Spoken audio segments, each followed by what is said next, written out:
Is the chair's volume on, Vice Chair, I mean, on the screen? I can hear you all very well. There we go. Can you hear me? Yes. All right, wonderful, wonderful. Thank you. Are we ready to go? Yes, got a thumbs up. All right, okay. Thank you all. Good evening, everyone. And apologies that I am remote and I love to be there in person, but thank you for accommodating me to chair the meeting in remotely. And we are starting, this is Transportation Commission meeting, Wednesday, July 22nd, 6:31 p.m. We are starting the meeting. And turning over to Lisa for roll call. Good evening. Commissioner Dara Abrams? Here. Commissioner Gloin? Present. Commissioner Kim? Present. Vice Chair Sutham Thera? Present, remotely. And yes, joining remotely from a publicly noticed location. We need to ask you if you have anyone over 18 in the room with you. No. Thank you. And just a reminder to keep your screen turned on during the meeting. And then Commissioner Whitesey, or Chair Whitesey is absent today. Commissioner Johnson? Present. And Commissioner Noctegal? Here. Thank you. All right, moving on to is there any agenda changes from the commissioners? No. All right. And that takes us to staff communication, item 3. Good evening, Vice Chair Sutham Thera and Commissioners. I'm Lisa Foster, Transportation Planning Manager for the city. I'll start with updates on City Council actions on items that the Transportation Commission has reviewed or considered. Just yesterday, the City Council approved amendments to create a citation for parking in any type of bike lane. And they also approved agreements for another 2 years of the water shuttle. Our upcoming meetings are September 23rd and November 18th. Some potential Transportation Commission agenda topics include the mid-year transportation report as an action item, so you all will have time to discuss it. Water shuttle pilot evaluation, and possibly Alameda TMA annual report in the next couple of meetings or so, and maybe a speed hump update. Some upcoming events. On July 30th, we have the Traffic Safety Open House at the Mastic Senior Center. We'll have staff from police, public works, transportation planning on hand to share information about traffic safety and what we're doing in this city, hear people's concerns, and newly having information about safety for e-bikes and e-scooters and e-motos. The very next day, on July 31st, midday, we'll have an Oakland Alameda Water Shuttle 2-year anniversary celebration. There will be some sweets and a short program, short and sweet event, so to speak. And then on August 7th and September 4th, we have Transportation 101 and Clipper Cards for Seniors events at Mastic Senior Center. So for updates, you all have a status report on transportation on your consent agenda, so you have updates on all kinds of things. So I'll be brief right now, but I just wanted to let you make sure you're aware that Central Avenue Safety Improvements Project is nearing completion. The roundabout at Main Street, Pacific Ave, and Central Ave is slated to open in the coming weeks, and the entire project remains on schedule to become completed later this summer. West Midway between Pan Am and Orion, opened past tense? Yes. The portion of West Midway between Pan Am and Rainbow Court is complete and open to the public, eliminating the detour that some visitors were encountering at Alameda Point. So this was part of on-site preparation for the Reshape project, and it's the first components of the multi-phase West Midway development. Also, the UC Berkeley Safe Transportation Research and Education Center, Safe Trek, recently interviewed yours truly about our work to become a gold-level bicycle-friendly community. So the link is in the staff communications if you're curious about reading that. And then I have an additional one that came up since we published the staff communications, and that is that the Caltrans-run I-80 truck access study has just entered their second round of public engagement about this study that is looking at what the ramifications of removing the heavy truck ban on 580 would be for both 580 and 880. And so you can Google I-580 truck access study and get to the information. There's an interesting interactive map showing their initial study findings about traffic noise, air quality, et cetera. Bay Farm is included in their study area, and Alameda Northern Waterfront is not, but they did look at it kind of at my request and didn't find any changes in cancer risk from air pollution in any future 580 scenario for people living in the Northern Waterfront. And that concludes my staff communications. Thank you, Lisa. Congratulations on getting the Gold Level Bike Friendly Community Award, and as well as the Water Shuttle anniversary, and also for the extension. And moving on to item number 4, non-agenda public comment. I see there is one attachment, but do we have any public comments for non-agenda items? If anyone online or or present would like to make a non-agenda public comment, please let me know. There are no hands raised. Oh, we have one hand. One moment. Arsh Hathi? Yes. Hello, Commissioners. My name is Arsh Singh Hothi. I'm the General Manager of the Alameda Transportation Management Association. You may colloquially know us as the Alameda TMA. I just wanted to share, like Saravana just said, our phase 2 for OAWS was approved in the consent calendar last night's meeting. So I just want to share some good news, and then also let the commissioners know that a preliminary 2025 report is incoming. Thank you for your support. Thank you, Arsh. All right, that takes us to the consent calendar. Number 5, we have 2 draft minutes, one from February 25th and then the other from May 20th. And also the status report on transportation for half of this year.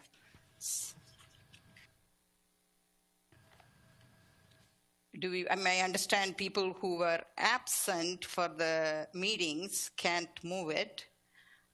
Lisa, is that correct?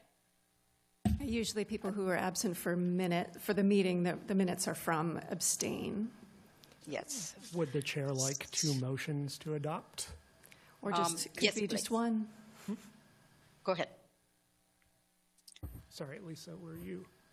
It could be just one motion to accept the consent calendar, and those who need to abstain, we'll do a roll call vote because we have somebody remote.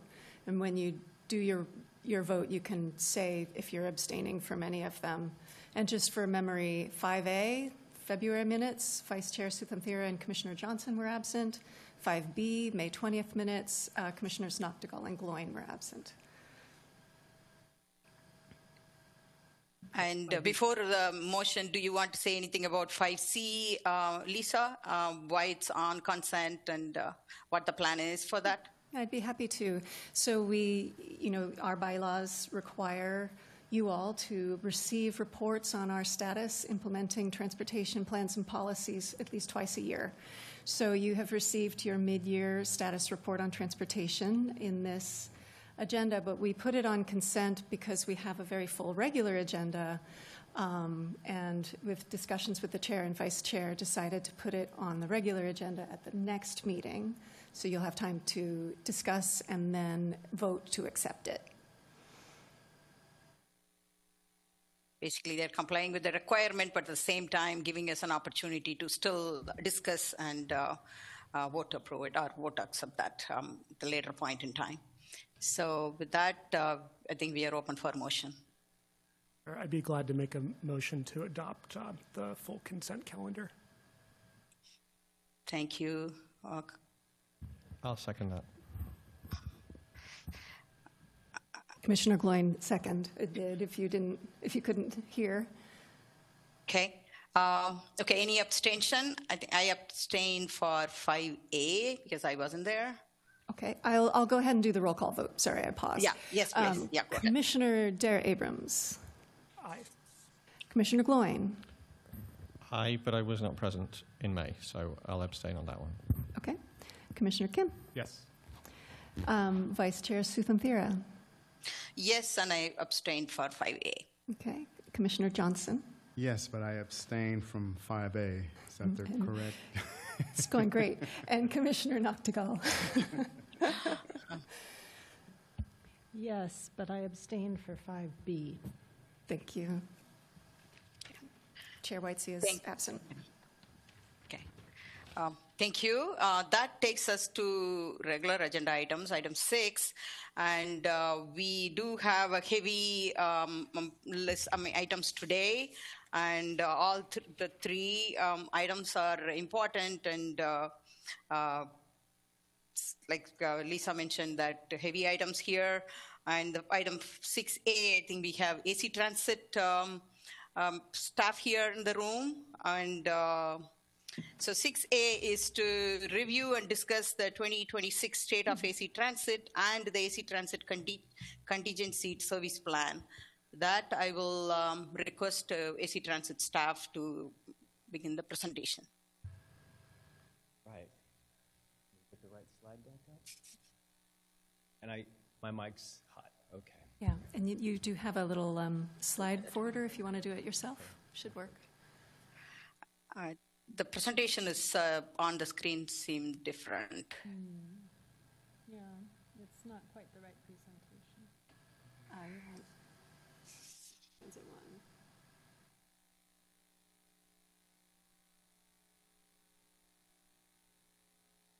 Thank you for coming over and making the presentation today. One moment. We seem to have last meeting's presentations loaded up, so I should be able to fix that for you. Okay. If you want to start talking about, before without the slides, probably we can start with that. Yeah, I can do that. Good evening, Commissioners. My name is Stephen Jones. I'm Director of Legislative Affairs and Community Relations, AC Transit. It's nice to see some of you again. It's a real pleasure to be here today and to share the essential service role that AC Transit plays in the everyday lives of Alamedans. We'll also directly tonight address some current budget challenges that, frankly, without a long-term solution, will impact the bus network that our cities depend on every day.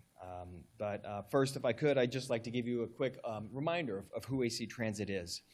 We are the Alameda Contra Costa Transit District. We're not an agency of any East Bay city. We're a special district serving 13 cities and 8 unincorporated communities across Alameda and Contra Costa counties. We span 364 square miles. We carry more than 3 million riders each month, and we're governed by a publicly elected board of directors. 3 out of 4 of our riders are people of color, and nearly 2/3 are low income, and that makes AC Transit an essential service for all the communities that we serve. And it's why, for more than 65 years, we've strategically operated bus facilities in Oakland, Emeryville, Hayward, and Richmond, keeping buses close to the communities that rely on them every day. It's also why we're proud to have received top honor as Outstanding Public Transportation System in the United States in 2023. Being a top transit agency, here we go, I can do this, I can catch up. Wonderful, thank you. Here we go, slide 3, perfect, all righty. Being a top transit agency translates into more than 40 million rides every year, so let's unpack that number.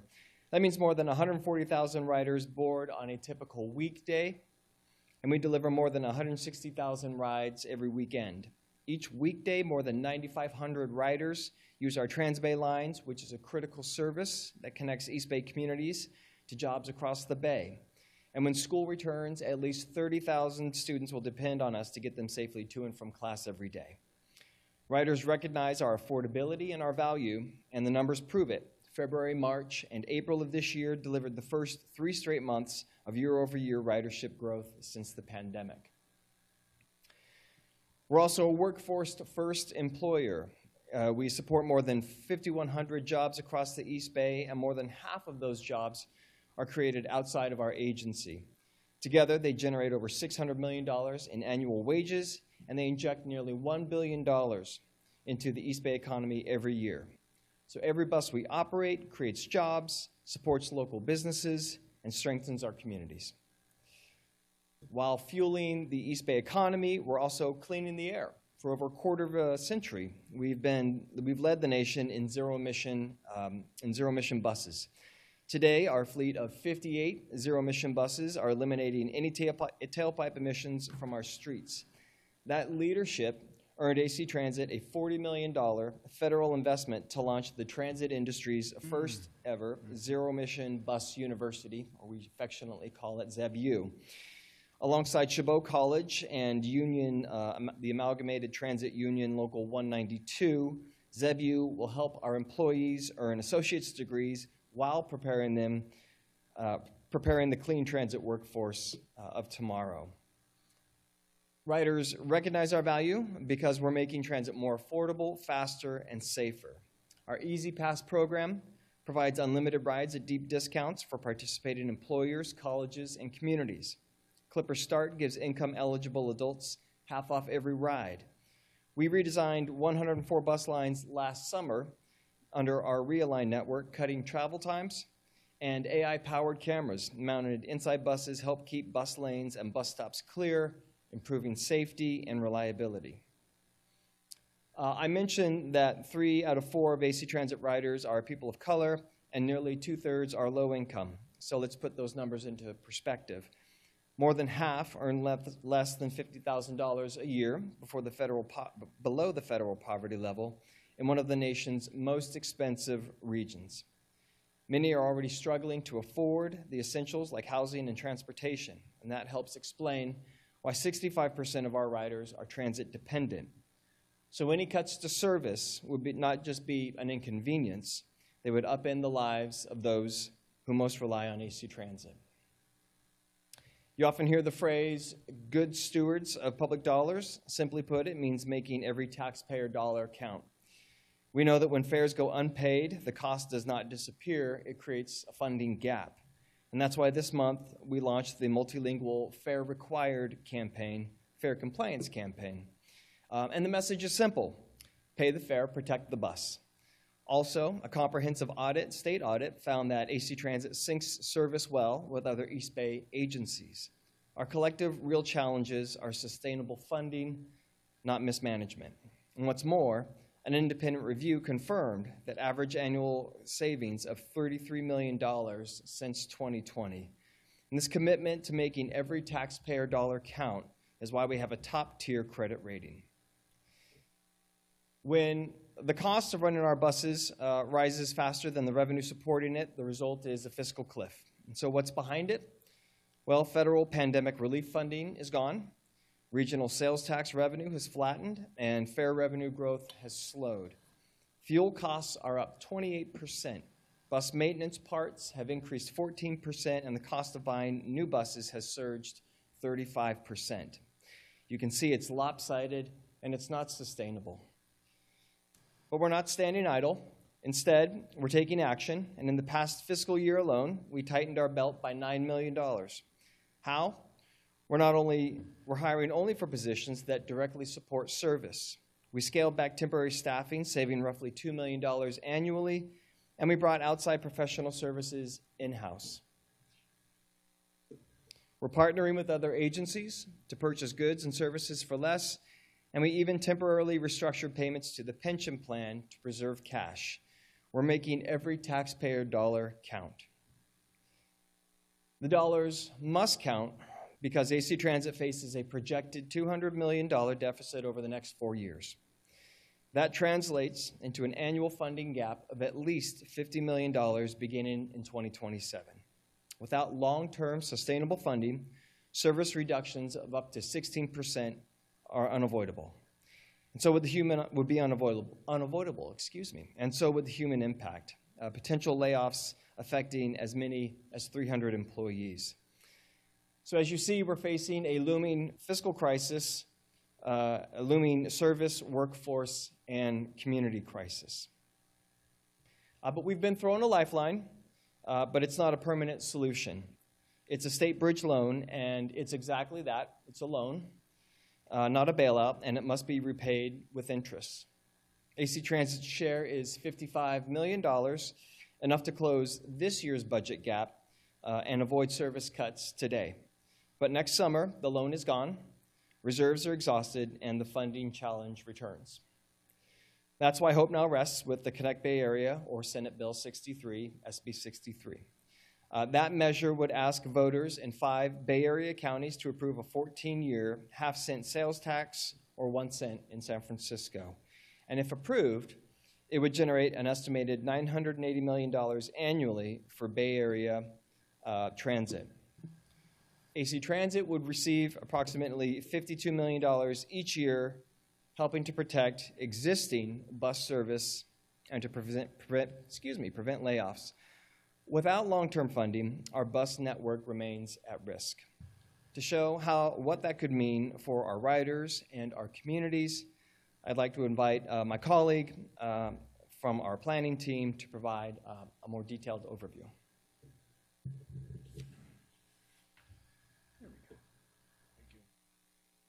Good evening, Vice Chair and Commissioners. My name is Owen Christofferson. I'm a transportation service planner for AC Transit. You've heard, I'm just going to go, let me just see, just going to go back one slide here. You've heard from Mr. Jones about the local and regional importance of AC Transit as an agency and the very challenging financial situation faced by the agency. So going into this, our strategy is really plan for the worst and hope for the best, right? Which is why we're here before you today. We have to plan for these potential service reductions because it's the right thing to do in terms of protecting the investments we've made, continuing to use our tax dollars wisely, delivering the best service that we can with a plan that has been received and has gone through a community feedback process, public hearing. And what we're really trying to do is just protect as much bus service as possible. So going into the development of this plan, we had some guiding principles. One of them was to maintain the realigned network. So as you all probably know, AC Transit conducted a very significant comprehensive operational analysis called Realign, multi-year project. And what we didn't want to do was just throw all of that out and start from a clean slate because of all of the work that went into that, of really right-sizing our service for the kind of the post-pandemic reality. We wanted to minimize, if possible, complete service eliminations and instead focus on span and frequency reductions, which at the very least will provide a basic lifeline level of service for many folks. We also looked to restructure some of our high-cost services, and we had to scale our impacts proportionally across the communities within our network. So I'd like to talk about our primary route network. This is really the backbone of AC Transit service. These are the high ridership, high productivity trunk lines. And these aren't just our highest ridership or our highest productivity lines. These are also lines that serve equity priority communities and are very important to the community. So of course, here in Alameda, we have the 51A, which is included in that primary route network. So that was one of our biggest goals, was to preserve that as best we could. And we are able to preserve those, the routes that you see on your screen here, including the 51A at 15 minutes or better on weekdays, and other routes in our primary route network, maintaining our minimum service standards of every 30 minutes and daily service hours no worse than 6 a.m. to 10 p.m. So I'd like to walk through some of the changes in Alameda, and there are quite a few changes. So I will do want to take some time here, and of course I have some more details, and we can go back and forth in the Q&A as well. So lines 30 and 31 will see their frequencies reduced from 30 minutes to 40 minutes, and we'll also see some small hours of operation reductions. Line 30, after 7 p.m., will only operate that north-south Park Street Fruitvale corridor. Line 51A, as I mentioned, there are no proposed reductions for that line, so that line is going to see the same level of service as it has currently. Line 96, the frequency is reduced to 40 minutes on weekdays and 60 minutes on weekends. The 851 Owl line, that's our all-nighter line. We are not proposing any reductions. And now we'll get to some of the, the kind of more detailed recommendations. So line O is proposed to operate peak direction service only. So that means into the city in the morning, back out here in the afternoon. And that route will be shortened to run between San Francisco and Bridgeside Shopping Center via Broadway, Santa Clara, and Webster. Unfortunately, due to the situation and needing to preserve service on other routes, we have to eliminate service on the O on weekends. Line W, we are eliminating 1 westbound morning trip and 4 eastbound afternoon trips. And then as part of this proposal, because of the eliminating, truncating the O, what we're proposing is a new line in Alameda, which would have all-day, weekend 60-minute service running between Fruitvale BART and South Shore Shopping Center to maintain that level of service that would have been lost with the O. That line would serve those destinations via Fruitvale Avenue, Fernside, High, and Senolin Park Street. So I'd like to talk about what the road ahead is going to look like. So on August 12th, which is coming up, the AC Transit Board of Directors is expected to set a public hearing, which would then take place on October 14th. As well, on both August 12th and October 14th, we will be offering an open house at our general office in downtown Oakland for folks to receive more information and provide feedback around this proposed plan. Obviously, as you all probably are aware, the general election will be November 3rd. And if needed, the AC Transit Board of Directors will meet on November 18th and approve the contingency service plan on December 9th, which would then lead to a service reduction date of June 13th, 2027.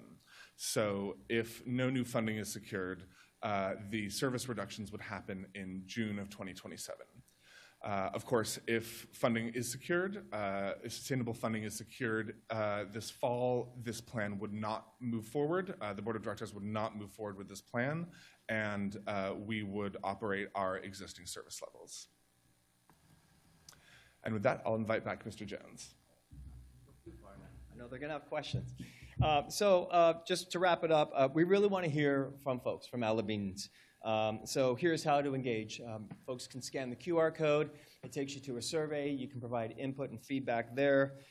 You can also send us an email at planning@actransit.org. And, of course, just visit our website at actransit.org to learn more. So just thank you so much for having us here tonight. We appreciate your time and attention and accommodating us. And I think we're happy to answer questions. Thank you, Mr. Jones and Mr. Christopherson. Before opening up to public comment, any clarifying questions from the commissioners? Clarifying questions. Chair, could I ask one clarifying question? Sure, go ahead, City Commissioner Terra. staff. Could you remind me, line 19, does that depend also upon city funding or TMA funding? And is that a factor for consideration? No. Okay. Okay. My memory is old, but I must be conflating. So thank you. That clarifies.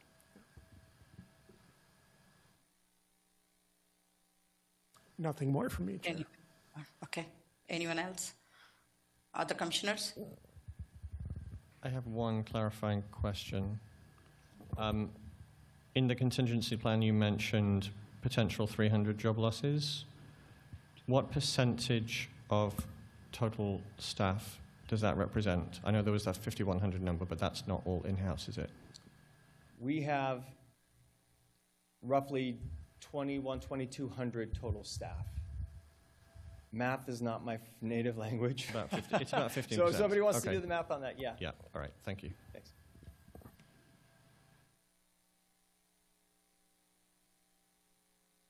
Any other questions?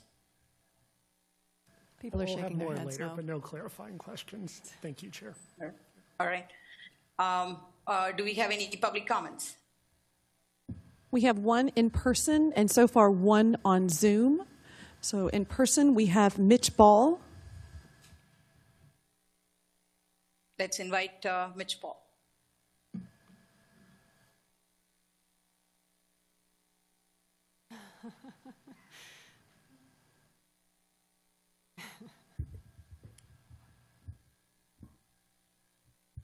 Hi, so I would first like to explain my outfit. This sign and this hat are what I wore when I was collecting signatures for the ballot initiative to save AC Transit and fund public transit across the Bay. Out of the 186,000 signatures required to collect, we collected over 300,000, 77,000 of which were collected by volunteers such as myself. The signature collection was so successful that we were asked to stop early, so I'm very hopeful that we will be able to pass this ballot initiative. Well, I think it should be quite clear to you and our representatives from AC Transit, thank you for coming tonight, that I certainly don't want us to have to follow through with the contingency plan. There is one part of it that I think should be implemented regardless, and that is eliminating Line 19 to free up resources elsewhere. AC Transit needs to increase its ridership, not only because it improves funding, but also because it means that it is providing more service to the community. While AC Transit gets reliable ridership from people who don't own cars like myself, new ridership can only come from people who have cars as an option.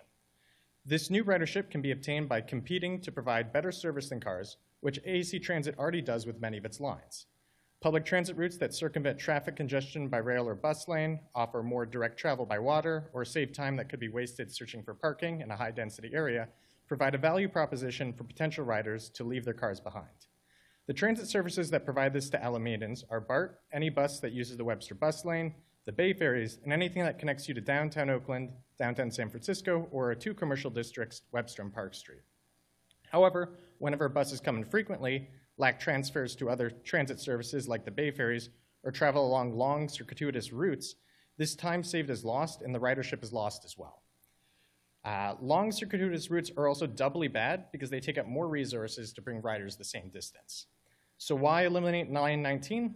Line 19 uniquely has less than half the passengers per bus service hour of the next lowest used route in Alameda because it's infrequent, very windy and indirect, especially near the point.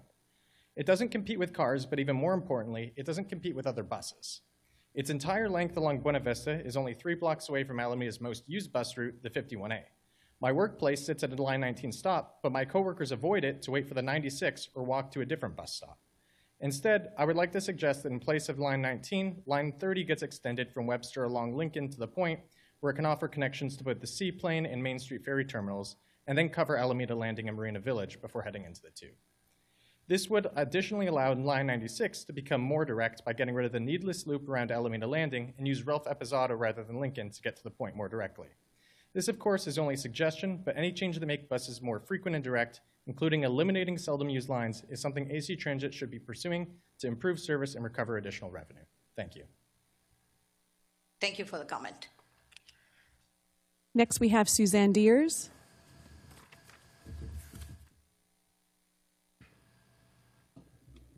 Good evening. Hi. I'm a longtime Alameda resident and have used the bus throughout my life, and especially when I lived overseas. I would challenge the AC Transit folks to consider how buses are actually useful in other countries and other cultures. Waiting for 15 minutes for a bus, that's a long time. I lived in Scotland for a few years. The bus took 10 minutes to wait for. After hours, it was a really long time of 20 minutes, not an hour, not a half hour. We are not encouraging use of the bus system. Is there even any social media or advertising to, hey, let's all use the bus? But instead, we're cutting personnel, cutting routes. Possibly we need shorter routes. Maybe that's a good idea, but make it easier. Why are people using Uber and their cars? It's because it's not convenient to use the bus. So please, AC Transit, look at the other cultures, see what's working elsewhere. Thank you. We're going to go online. We have Jim. We have Jim Strelo. Good evening. I have ridden AC Transit since the late 1960s to get to high school and college, and have really enjoyed the service. Wish that they could raise the rates just enough so that it could cover some more costs.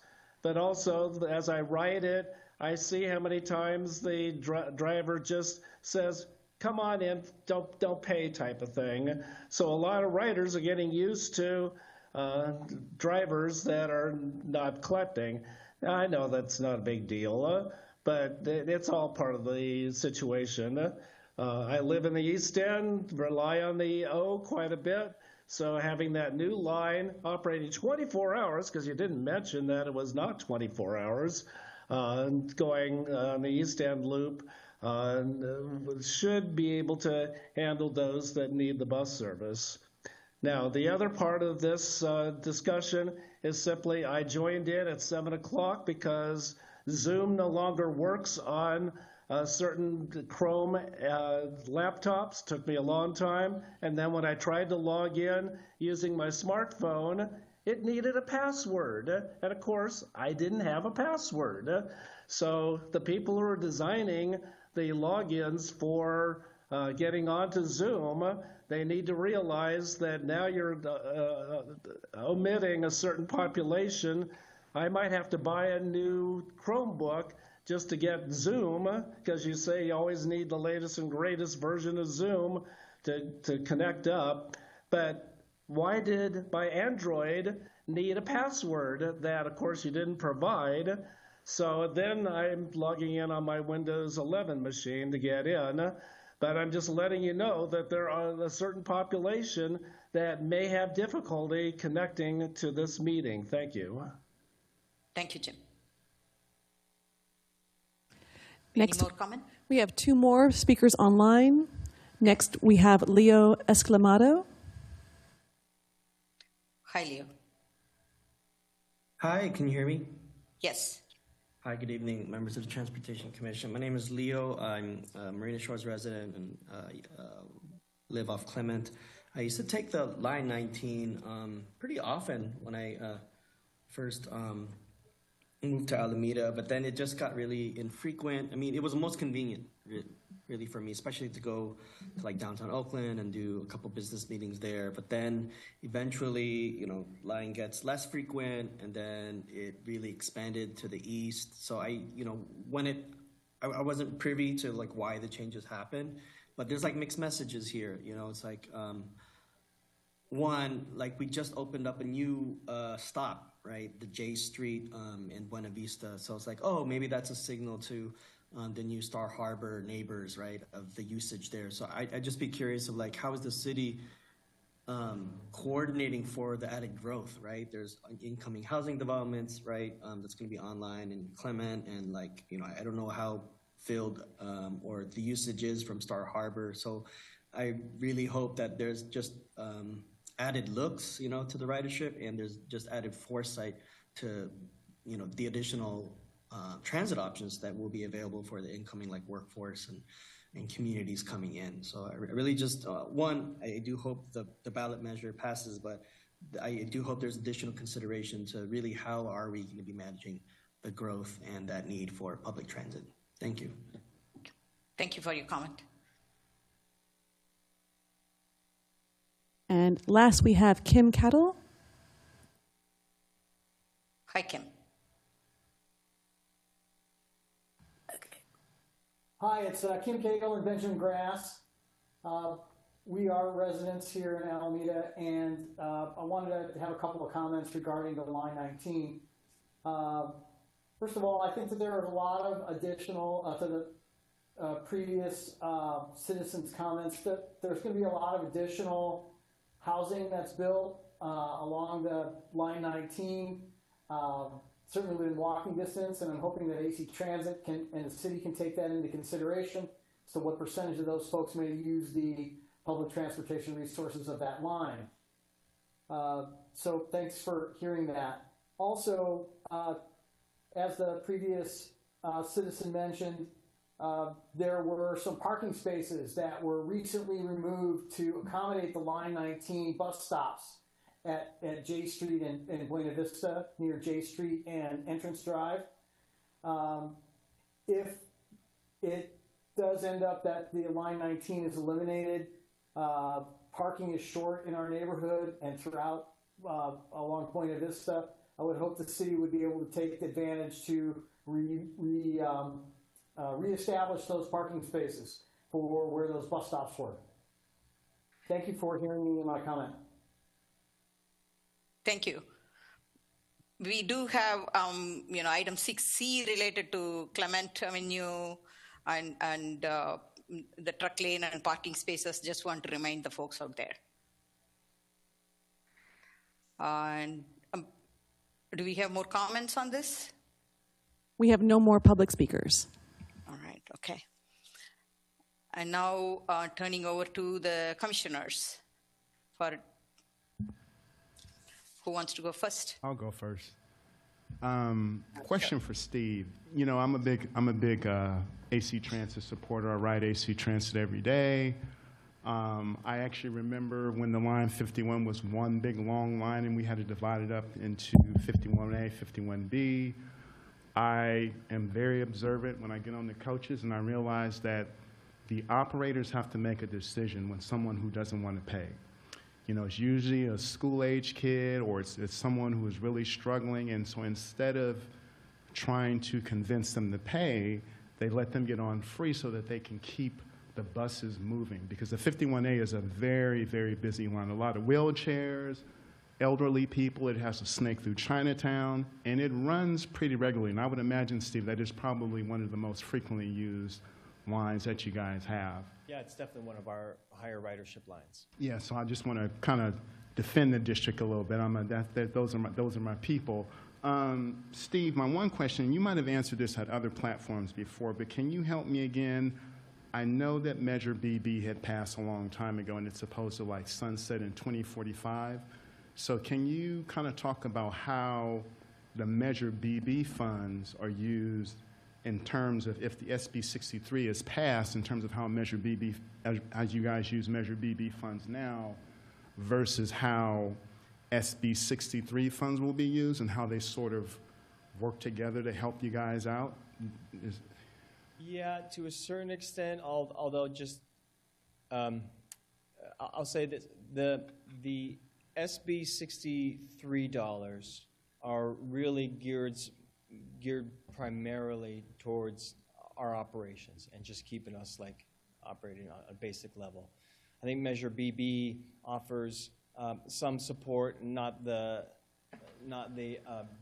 degree of support that SB 63 would offer, or I think the duration. You said 2040? I think Measure BB is going to... Actually, it might be... 2045, maybe? Somebody can correct me if I got that wrong. But I also know that Measure BB supports some other transit-related programs as well, some stuff that's not maybe directly related to transit operations.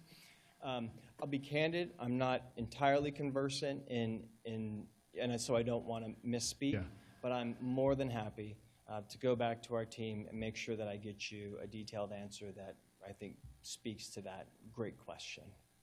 And then my second question, Steve, how is, we look at ridership before the pandemic, I guess that's 2019, pandemic to March of 2020, how does ridership look now has ridership returned to any sort of comparison to what it used to be before the pandemic? Yeah, our ridership is roughly 75% of what it was before the pandemic, which, and it's probably stabilized around that. Although I will say, just earlier this year, you know, we saw back-to-back strong ridership gains.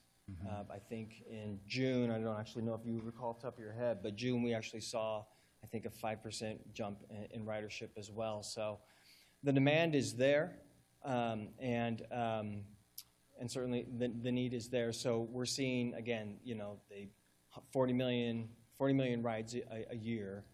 We know that our riders depend on us, and yeah, roughly 75% of what we were before the pandemic. Okay, and Steve, I'm being a little selfish. So when I saw your list of backbone lines, I didn't see the tempo on that list. Is the tempo on the backbone lines? Is it? It's in there. It's definitely in there. Yeah. Okay, thanks a lot, Steve. Appreciate all your good work. Sure. Go District. Thank you. Thank you, guys. Thank you, Commissioner Johnson. Yeah, thanks for the presentation. Yeah, I think at first I want to say if SB 63 is super important. I believe the city's already endorsed SB 63. Is that, do you know? No. Not officially. Not officially? Okay. Yeah, so it's very important for AC Transit.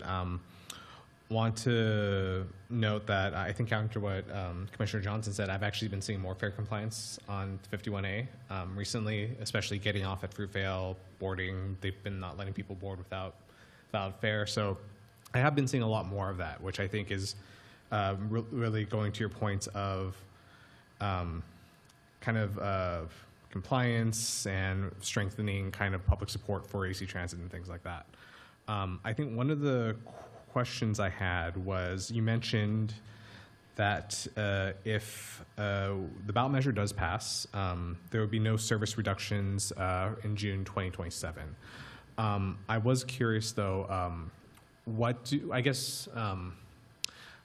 I know there's typical service changes at AC Transit. When would are those routes kind of frozen for a year, 2 years, 3 years before you start making other service changes? I'm just kind of curious.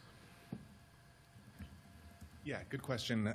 So we periodically throughout the year, we will make kind of minor service changes, minor service adjustments. I think really when we're thinking in the context of these larger service changes, it's more of a conversation around financial resources, right? So if the if the funding is secured, we will have the financial resources to continue to operate our current levels of service, right? Within those levels of service, there's of course potential for tweaks or changes, and in fact, in the contingency plan as well, it's really just looking at it as we have this much money to deliver service, and then we have less money within that, which is why we're coming here and why we're doing outreach.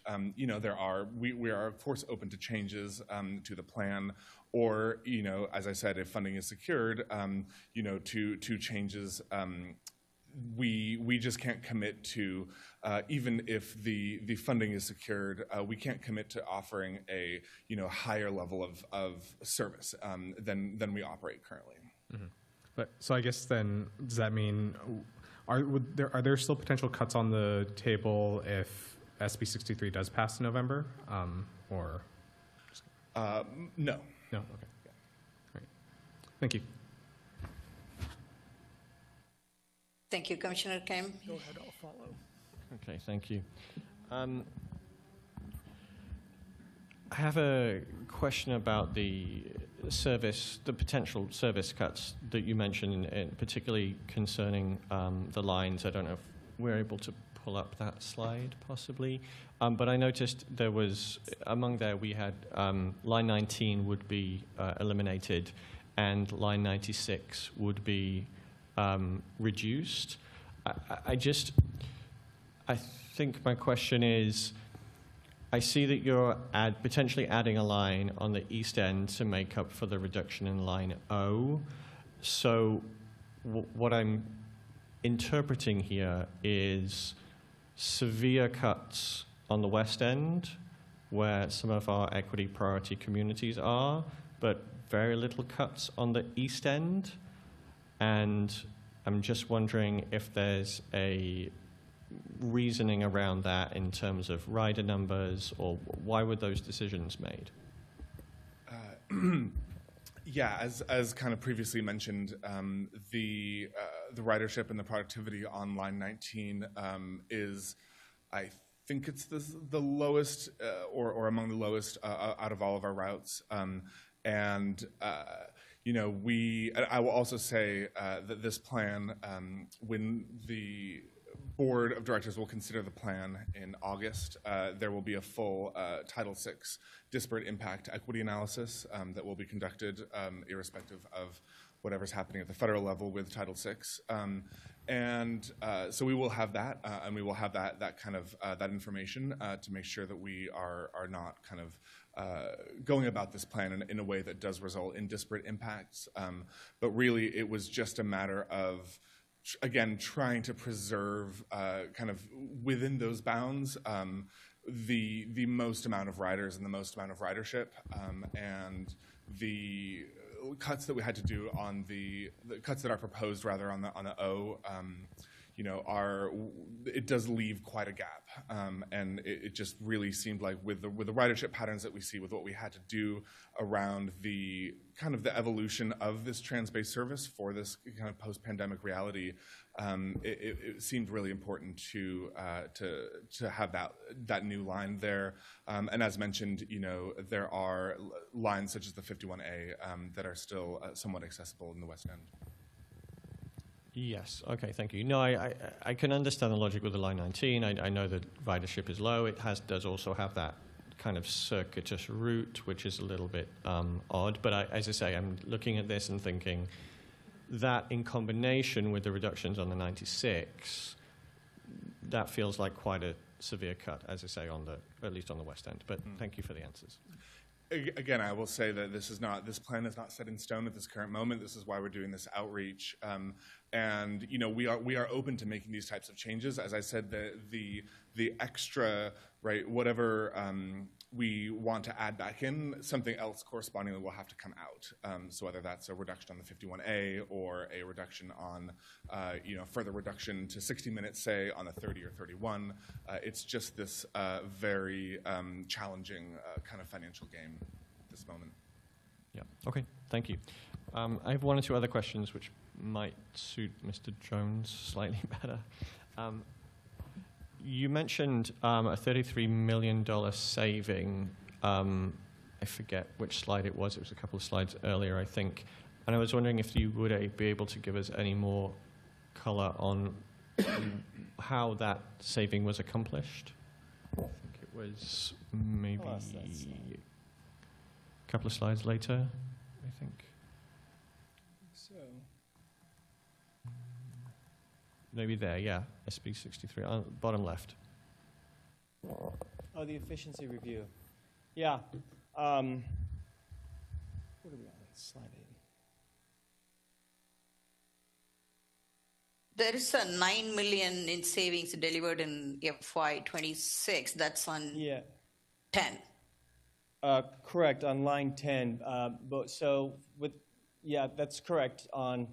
In FY26, you know, that delineates the number of different ways that just in that year alone, we were able to achieve the $9 million in savings. What this slide 8, refers to is the state mandated, SB 63, the legislation actually mandated that the transit operators undergo a financial efficiency review before, you know, to make sure that the savings were, that the transit agencies were actually, to determine the degree to which they were using public dollars wisely. In that review, they confirmed that on average, we were able to, since FY20, save $33 million. The specific savings of that, I would have to go back to the financial efficiency review, and you know, I'm happy to provide multiple examples of the number of ways in which we did that. I just don't have them off the top of my head. Okay, fair enough. Understood. Yeah. Thank you. And I guess my other question is, you mentioned, I think you said, rider levels are maybe 75% of pre-pandemic numbers. I think I looked at the charts in the last few weeks, and it looks like it is creeping up year on year, which is great to see. Obviously, we want to get those numbers up. I wonder, does the agency have any programs or initiatives planned or in motion to increase rider numbers? Because obviously, you know, the more riders you have, the lower the cost is per ride, and it makes it easier. Funding becomes easier. I know fares are only a portion of the cost, but increasing rider numbers has so many sort of knock-on exponential benefits that I was wondering what, if anything, that the agency is doing to try to increase rider numbers in general. Yeah, I mean, that's, I think, our everyday kind of mission is making sure that we're providing the best damn service we can provide to get people to where they need to go when they need to get there. So I think we kind of lead with that. I think the entire organization in lockstep is committed to making sure that we're providing a service, and in doing that, you know, that's how we help grow ridership, is people take advantage of a service that they can trust, that gets them to where they need to go. And they think it's a virtuous circle. The more often we're able to do that, the more often people are going to choose transit over their single occupancy vehicle. I also mentioned, Owen talked a little bit about our Realign system. Our Realign initiative, which really kind of right-sized our service to meet the post-pandemic needs of our riders. And that's worked out, you know, in that way, we're helping to grow ridership because we're meeting how demand has changed, how the needs have changed in the face of the pandemic. And I'll also point to our camera enforcement program, which is a pilot, and we have 100 buses currently outfitted with cameras that enforce illegal parking in transit-only zones and at transit stops. And the idea there is to change behavior, right? It's to discourage people from blocking our transit-only lanes, from blocking our bus stops, because obviously that interferes with our ability to run the buses on time. It interferes with the ability of people to safely get on the bus, especially if you have some mobility limitations. You're a senior, for example, and it's kind of hard to bridge that gap between the sidewalk and the bus. So a number of initiatives like that, I think, speak to the things that we're doing to try and deliver a service that people can rely on, that people want to take, and that ultimately grows ridership. Yeah, thank you. No, I very much agree that, you know, providing an excellent service is a big part of that. I also wonder if there's anything the agency can be doing, obviously within resources and budgets and that sort of thing, just to increase sort of awareness. And I say that I know from conversations I have with my neighbors, and even I, as someone who rides AC Transit almost every day, when I moved to the island, it took me a little while to know what are all the routes and the lines and the options that I have. And I wonder if awareness is something that could be improved. I don't know how. I'm not going to try and say how that should be done, but I wonder if that's something that the agency is looking at. Yeah. Well, I mean, if you're offering to partner with us to, you know, encourage people to get on the bus, you know, please reach out. But yeah, you know, we do have, I mean, I mentioned initially, you know, the Fair Compliance campaign, right? Just making sure that people, when you pay the bus, you're supporting the service. So you're supporting the bus. So there's that.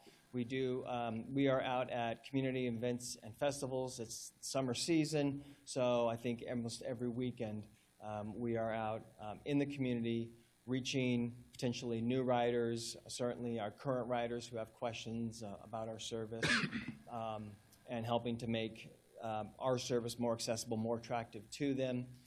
We have our online mobile app, which I think is incredibly handy for somebody, especially if you're which I think is especially handy because it has the real-time arrival displays, for example, so you know exactly when your bus is going to arrive.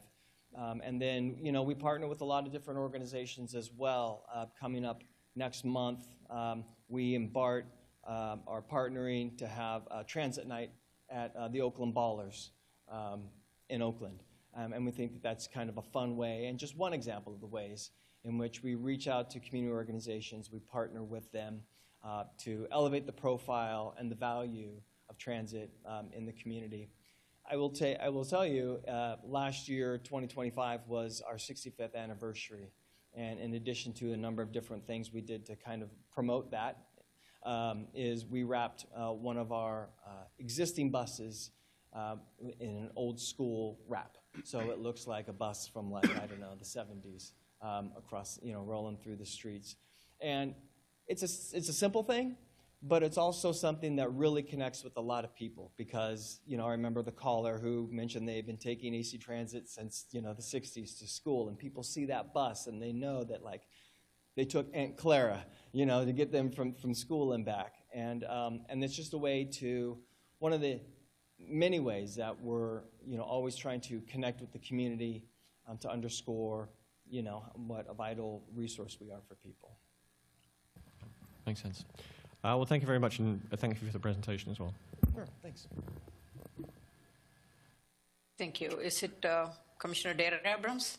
Sure. Thank you, Chair. And thank you to the AC staff for being here today. If I could zoom out and just share some thoughts of, COVID changed a lot, but this is hitting every single metro region around the country. Same challenge everywhere. New York is solving it. State of New Jersey is solving it. Boston's solving it. Minneapolis, St. Paul are solving it. A lot of other places aren't. And the way they're solving it is by asking people and businesses to reach into our own pockets. And no, I don't want to pay more in sales tax, but I want to be able to ride BART. I want the people I buy lunch from every day at the Nob Hill, in Alameda, who I know come there by AC. I want them to be able to get to work so I can buy lunch from them. And just for broader context, BART is going to shut down 10 stations, at least 10 stations, completely. The Oakland Airport Connector, it's going to be shut down completely. I know that's not part of AC's, your mandate to do this worst case scenario planning, but transit grows when it connects. Like one of our commenters said, when it's frequent, frequency is freedom. That's what gets people to hop on the bus. That's what gets them to say, hey kids, we're taking the ferry today. I signed the petition. I was glad to be one of like 180,000 people, and I hope to be one of the folks across the 5 counties who vote for this, because, hey, I don't want to pay more in sales tax, but this is the solution that our region has to be like some of those others, like New York, that they're figuring this out. And for better or worse, not every metro region is, because it's a big ask. Just to be super specific, I'm really glad AC's going through this. I hope I can kind of underscore and echo some comments others are making where, like, Alameda's a good partner to AC. Like, we love it when your service planners come here, because, like, frequency, reliability, density, interlining, like, it's good for AC, it's good for Alameda. And I know you're hearing some, like, the doomsday scenario is going to bring out some hard choices hopefully that don't have to be made, but also hopefully this is underscoring how, like, Alameda has the right geometry to, like, not just continue to operate this, but to make it better, to, like, make it so that even if the wall time on some of these routes is not so great, interline as much as possible. Folks know they can show up at the 51A. And you all heard how much our staff and stakeholders pushed so much to keep that service to Kaiser for our older residents. You all know we shut down our paratransit service and shifted those dollars to AC. So it's money going directly to AC. It's super efficient. It's like the lowest cost ride for everyone involved. And, like, huge ask for voters, but, like, the partnerships are here. Like, I hope this works. I hope you all are able to keep on sending your staff here, and that this is about fine-tuning Alameda's service. So, like, it's about those trips to Kaiser and Oakland. It's about BART connectivity. It's about the folks going across town and taking into account these new developments because, you know, it's all about building up the core of the Bay Area, and we're right here in the core with you. So thank you for taking these thoughts. And yeah, I'm just going to say again for voters, I don't want to raise my sales tax, but I want Bay Area Transit to work, whether I'm riding it or I'm driving alongside and someone else is on the bus, or whether it's the person serving me the sandwich or the person I'm meeting up with in San Francisco for a work meeting. So let's keep this working. So thank you. Thank you. Thank you. Commissioner Noctigal, do you have any comments? I do. Thank you. I'm going to say thank you to the folks from AC Transit for the great presentation, and thank you, Commissioner Dara Abrams, for the big picture comments. I'm actually going to bring it back in very narrow and make a comment myself on Line 19. I've lived on Line 19 on that route for 17 years, and I've watched its service ebb and flow over those years. The headways were more frequent, then they were less frequent. The route changed, it stopped altogether, it came back, and I remember that it came back relatively recently because there was a need. There was a perceived need for Line 19 to return. I want to lift up one of the comments made by the public here tonight that if indeed that service isn't needed in the same way as anticipated, then probably best to repurpose the resources on that line. So that's my 2 cents, as I truly have seen Line 19 go all over the place over the last many years. Thank you. Thank you, commissioners, for all the comments. And thank you to the AC Transit staff, Mr. Jones and Mr. Christopherson, for making this presentation. It's a great presentation, and it's very painful to see that we are all considering this alternative scenario, and it's very painful scenario.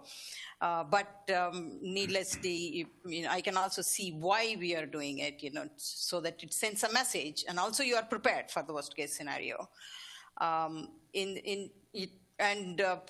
Commissioner Dara Abrams provided a high level, and then we heard different levels of the impactful comments, impact to the riders across Alameda and also for Bay Area. I'm just getting down to specifics in terms of your calculation is a very narrow word, but how you are estimating the trade-off, and then in that developing your plan, how you are considering 2 elements. One is the transit-dependent population. I know Commissioner Bloin touched upon that, because they are totally.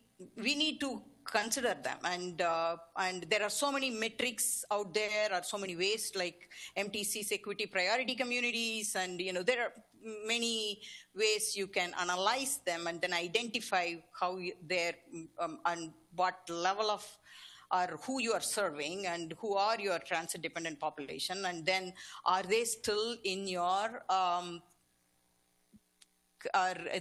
in the new network that you are proposing? Are they included in that? And so that is something we want to hear and people want to know. And also overall, what is the ridership impact for all these changes that you are proposing for for Alameda? And these are 2 specific questions I have. And of course, as I started, personal story, I started when my kid that was 20 years ago, and there was a bus line that came near my house and then went it went to downtown Oakland, and I was riding it with the little one. It was so convenient. And then once that bus was cut, that line was cut, and I stopped and moved away. That's how I can totally see the impact people will have. And of course, I was able to move to other options, but there are some people who may not have the option, so we need to really consider them. So with that, I will turn it over to AC Transit staff if you're able to respond to any of the questions from other commissioners and mine as well. Thank you, Vice Chair. Yeah, I'll try to respond. I mean, it's I think a lot of the response to your question kind of ties in with what we've been talking about earlier around our realign comprehensive operational analysis, as well as our primary route network. As I said, these are not just our highest productivity routes or our highest ridership routes. These are also routes that have been identified in equity priority communities, and these are routes that are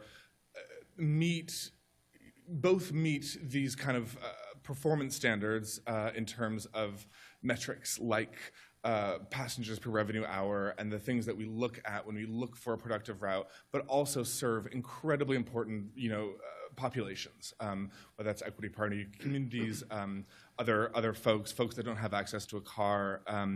And the challenge with developing this plan was that we have to preserve that network, and we have to make decisions like eliminating the 19 that we know are going to have adverse impacts. But the financial reality is so dire that if we don't protect the network that is, kind of the real backbone of AC Transit as an agency, so we can, really ensure our long-term kind of survival and effectiveness as the agency that everybody knows to be AC Transit. That is just what we had to do in this plan, and these were incredibly painful choices that we made.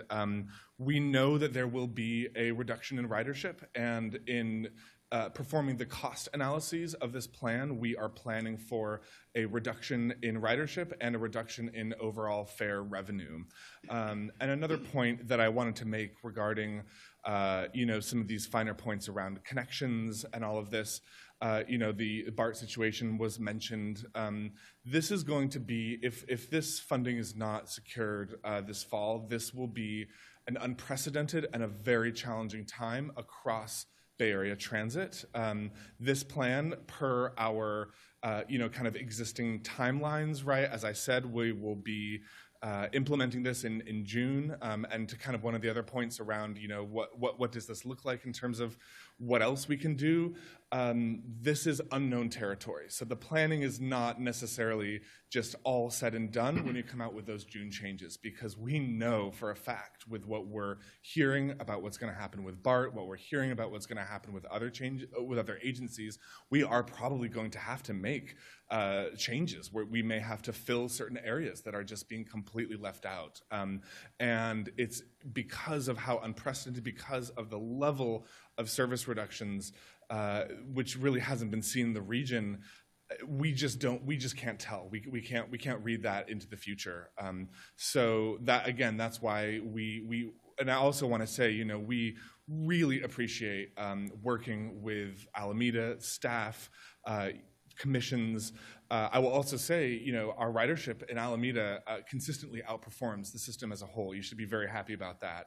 You're doing really well with your ridership.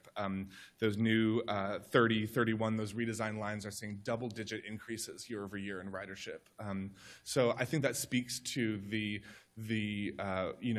collaboration, the willingness which we see and we hear of this community to prioritize transit. We want to absolutely continue that relationship. We know this is not the end of this story, and there will be future opportunities and a lot of future planning that will be needed.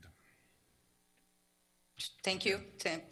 I know this, we can just go on and on this, but we totally understand the challenging, the trade-off that we are all looking at, and we really hope we don't need to go there, keeping our fingers crossed, and thinking big for the Bay Area Transit as a whole. With that, we really appreciate you both coming to our commission and making this presentation. And we hope you go out and make more presentation and outreach to the district-wide, so you get better participation and support, more support. So with that, good luck to all of us and good luck to you. Okay. moving on to, we have item 6B and 6C in front of us. I would like to ask Lisa or Jennifer about the number of public that we have who has submitted. Anyone can say, because accordingly I would like to take the item.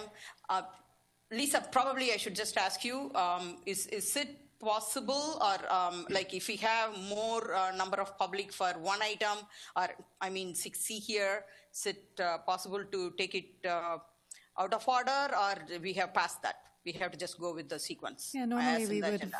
Sorry, thank you. Normally the agenda changes happen in the agenda change part of the agenda. All right, so we passed that. Okay. All right, so now we are moving on to item 6B. 6B is to endorse design concept for Pacific Avenue, Wilma Chan Way neighborhood greenway crossing improvements. It's an action item. And with that, we have a staff presentation on that.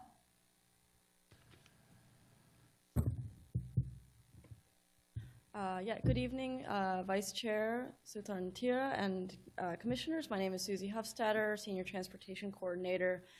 We also have Andrew Lee from Parametrics, our consultant, on Zoom in case anyone has technical questions on the technical attachments, and Scott Wickstrom is here as well as the city engineer. So just off the bat, the staff recommendation for this item is to endorse the proposed design concept for the Pacific Avenue Wilma Chan Way neighborhood greenway crossing improvements. This is a sneak preview of what that looks like, and we will see it a few more times in the presentation, so no need to stress about the details at this stage. Can you click to the thing?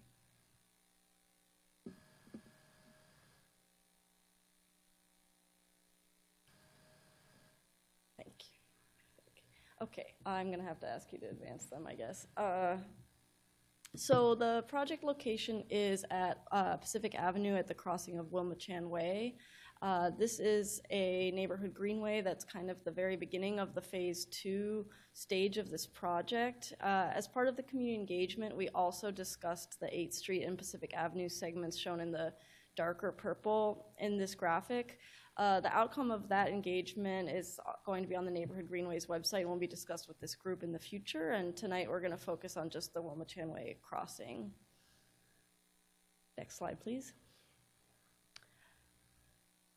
So just to review what neighborhood greenways are, these are our network of streets that are designed to give priority to people walking and biking and allows users to share the street in a low speed and low volume context. And the goals are to lower vehicle speeds, vehicle volumes on those corridors, and improve crossings. And that third point will be critical in this conversation this evening. Next slide, please. So the project location is part of our 2030 low-stress backbone network for the bikeway network. As you can see, the orange line that crosses the entire island is Pacific Avenue, and that crossing of Wilma Chan Way, which is labeled Constitution Way on this map, is a critical crossing point for that network. Next slide. So the goals for the project are to improve safety for all road users, make bicycle and pedestrian crossings of Wilma Chan Way safer and more comfortable, and to maintain low traffic volumes on Pacific Avenue, which is a neighborhood greenway. Next slide. The existing conditions on Wilma Chan Way are 4 lanes going north-south with 30-mile-per-hour prevailing speeds. Pacific Avenue has a side street stop, and the sight distance is somewhat limited for people going northbound on Wilma Chan Way, especially those who are traveling above the speed limit. For those traveling at or below the speed limit, it's adequate, but we know that from our data collection that that's not the case. And the existing crosswalks are high visibility markings with signage. There's also advanced signage, but there's no flashing lights or stop control of any kind for Wilma Chan Way. Oh, it worked that time. The intersection, unless you did that. Okay, we'll figure it out. The intersection has a history of collisions. These are actually all auto collisions, and from an earlier period, there have been fewer recently, but there was a cluster of 9 injury collisions earlier in the decade, and almost all of these were broadsides caused by people who were going through on Pacific Avenue or turning left on or off of Pacific Avenue. So that's just something we want to keep in mind as part of the project design, since we are trying to improve safety for all users, and broadsides as a collision type is not one that you want to have in general for safety reasons.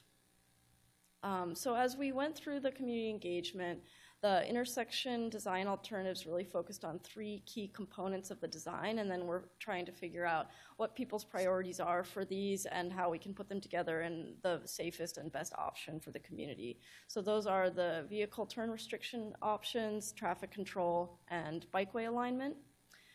The first is the turn restriction. We analyzed a median diverter that would add a hardened median across the center that would prohibit turns for vehicles going left and through on Pacific Avenue, and it would allow bikes, pedestrians, and emergency vehicles to go through. And then we also analyzed doing a project without that. The median diverter is a really strong safety benefit in the intersection. It eliminates most of the high speed and high-risk turn movements, including those left and through movements. And it also creates more space for the bicycle and pedestrian crossings to have refuges, and helps to kind of simplify the number of traffic movements happening in the intersection at the point that we're adding a new traffic control device, which comes next. So the staff team analyzed the potential traffic diversion with this new median option and found that the traffic volumes doing the turn movements that would be prohibited are extremely low. The one that's a little bit higher is the northbound left, with about between 30 and 40 vehicles in the peak hour, depending on the AM or PM period, or the morning or afternoon period. But because we have, the markup shows poorly on the screen, but because we have these left turn options onto Lincoln Avenue or Buena Vista Avenue that access the same neighborhood on a grid, the team has assessed that those would split fairly evenly and result in very few vehicles diverting per hour to each of those corridors. So we believe that that's a pretty moderate level of traffic impact.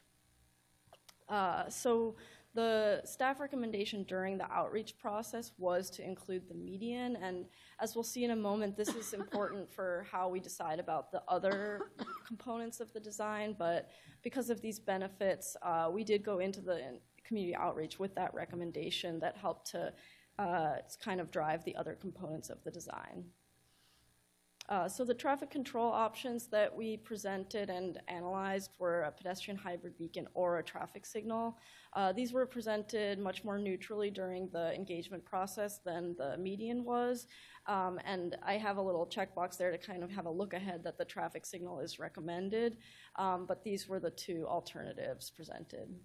And so for folks who aren't familiar, a pedestrian hybrid beacon is a traffic control device that is kind of similar to a traffic signal in its general infrastructure, but instead of having a red, yellow, green signal head, there's a flashing yellow that's activated by a pedestrian push button, and then it becomes a solid yellow, and then it becomes solid red, and then during the pedestrian countdown, it becomes a flashing red, which is essentially a stop control, so that a vehicle can proceed if they see that the pedestrian has cleared the intersection. So it's a little bit of a lower impact design than a full traffic signal for the traffic flow, but it stops vehicles more than a flashing beacon does. So happy to answer more questions about the pedestrian hybrid beacon, but they're pretty common in the East Bay. There's almost every neighboring city has at least one. So I think many people who we talked to had seen it in Oakland, San Leandro, Berkeley in recent history. And then, so finally, the bikeway alignment options are so just as a reminder, the Pacific Avenue corridor has a shared bike and vehicle lane. It's just Sharrow, and that will be in the future. But the design at the major intersection is often aided by having the bikes channelized into a certain area, and so we looked at doing that to the right or into the left of the travel lane. And this can be seen in these photos as kind of what that looks like. The left one is in Arizona with a PHB, and the right one is in Berkeley. And what this really does is allows us to have the bicycles alone activate the signal rather than the bikes and the cars together activate the signal.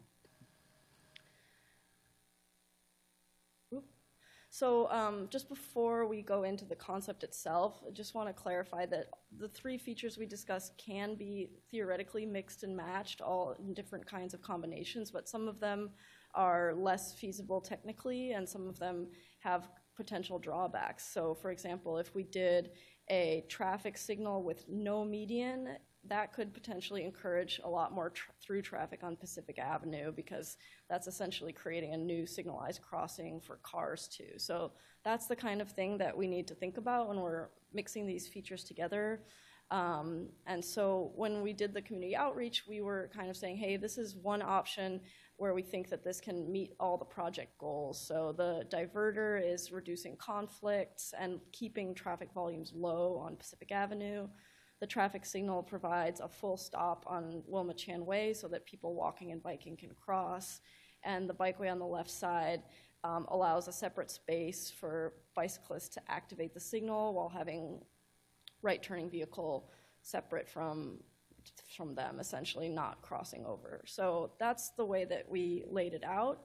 And I'll go through the community engagement feedback, and then I'll share a little bit more about why staff ultimately does recommend this concept.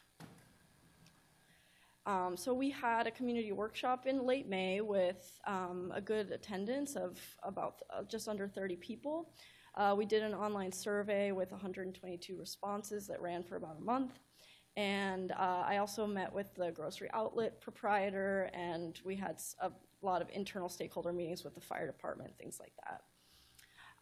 So the community engagement, many people agree that the fast-moving traffic and poor visibility are the top issues on Wilma Chan Way, and that crossing is very difficult.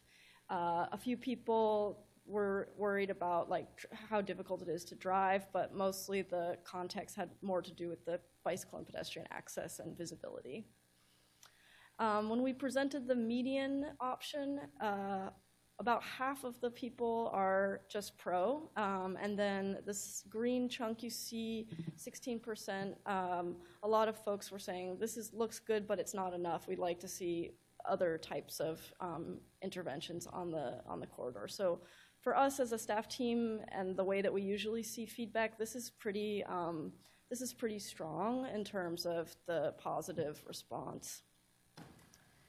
And then the signal versus PHB, I was going to mention that when you see a bar graph, that means that there was multiple options allowed, and when you see a pie chart, that means that there was only one option allowed, just so that that's clear. So the signal versus PHB was much more mixed. This is from the online survey, and we see a little bit of a preference for the pedestrian hybrid beacon, and a lot of people saying either would be a big improvement.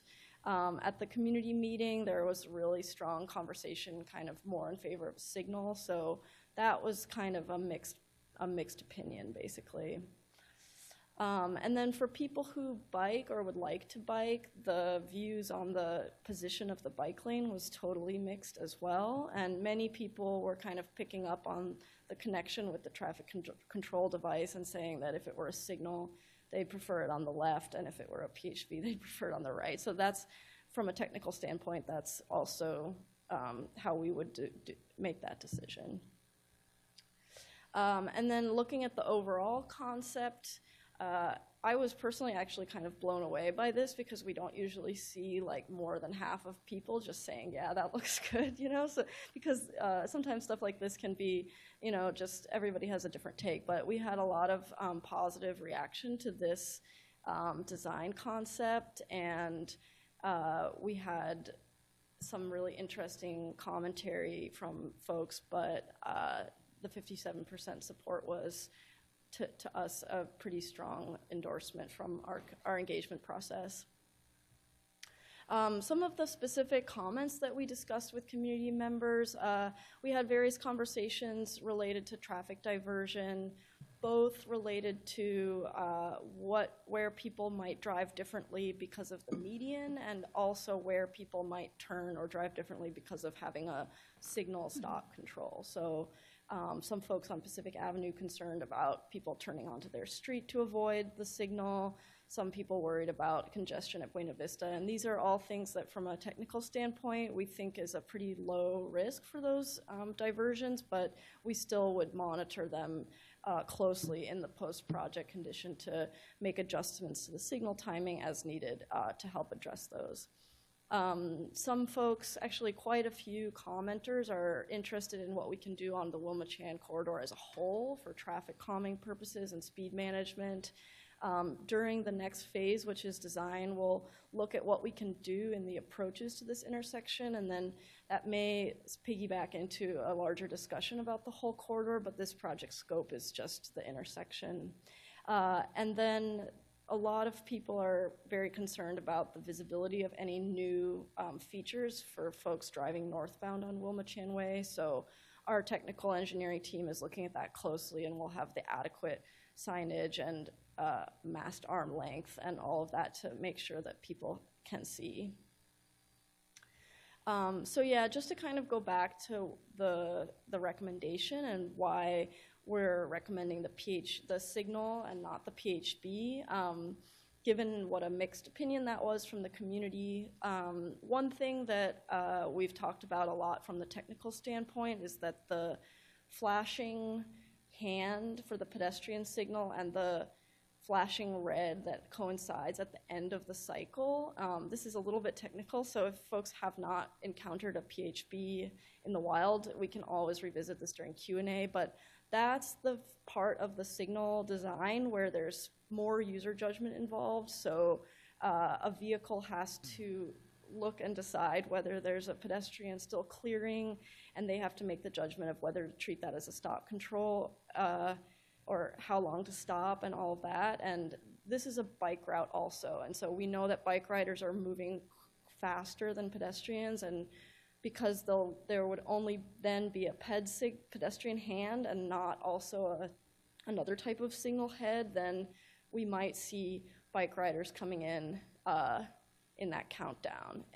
We also know that this is a higher speed roadway with a curve that is, one of the higher volume streets in Alameda. And so for the first implementation of a PHB, we think it's a great tool. We know that it works. We know that it supports pedestrians, but we're not convinced that this is the right place to do it for the first time. So that's kind of the reason behind the signal recommendation, even though a PHB is a viable option. So happy to go into that more, and I know Scott can also speak to it as well if anyone is interested in the city engineer's take on that. And my clicker isn't working. Could we go to the next one? So just to kind of touch on next steps. So today we're looking for feedback from this group, and the recommendation is for an endorsement, and then City Council has recess in August, so we'll try to go back as soon as we can after that in September. And then we'll do final design, and construction will depend on what's going on with Oakland Alameda Access Project and some other things in the area, but it should be ready and for construction sometime next year, and with the exact timeline to be determined. So with that, I'll take questions. And just to clarify, we are looking for an action on this tonight. Yes. And any clarifying questions for Susie? Thank you, Susie. It's a great presentation.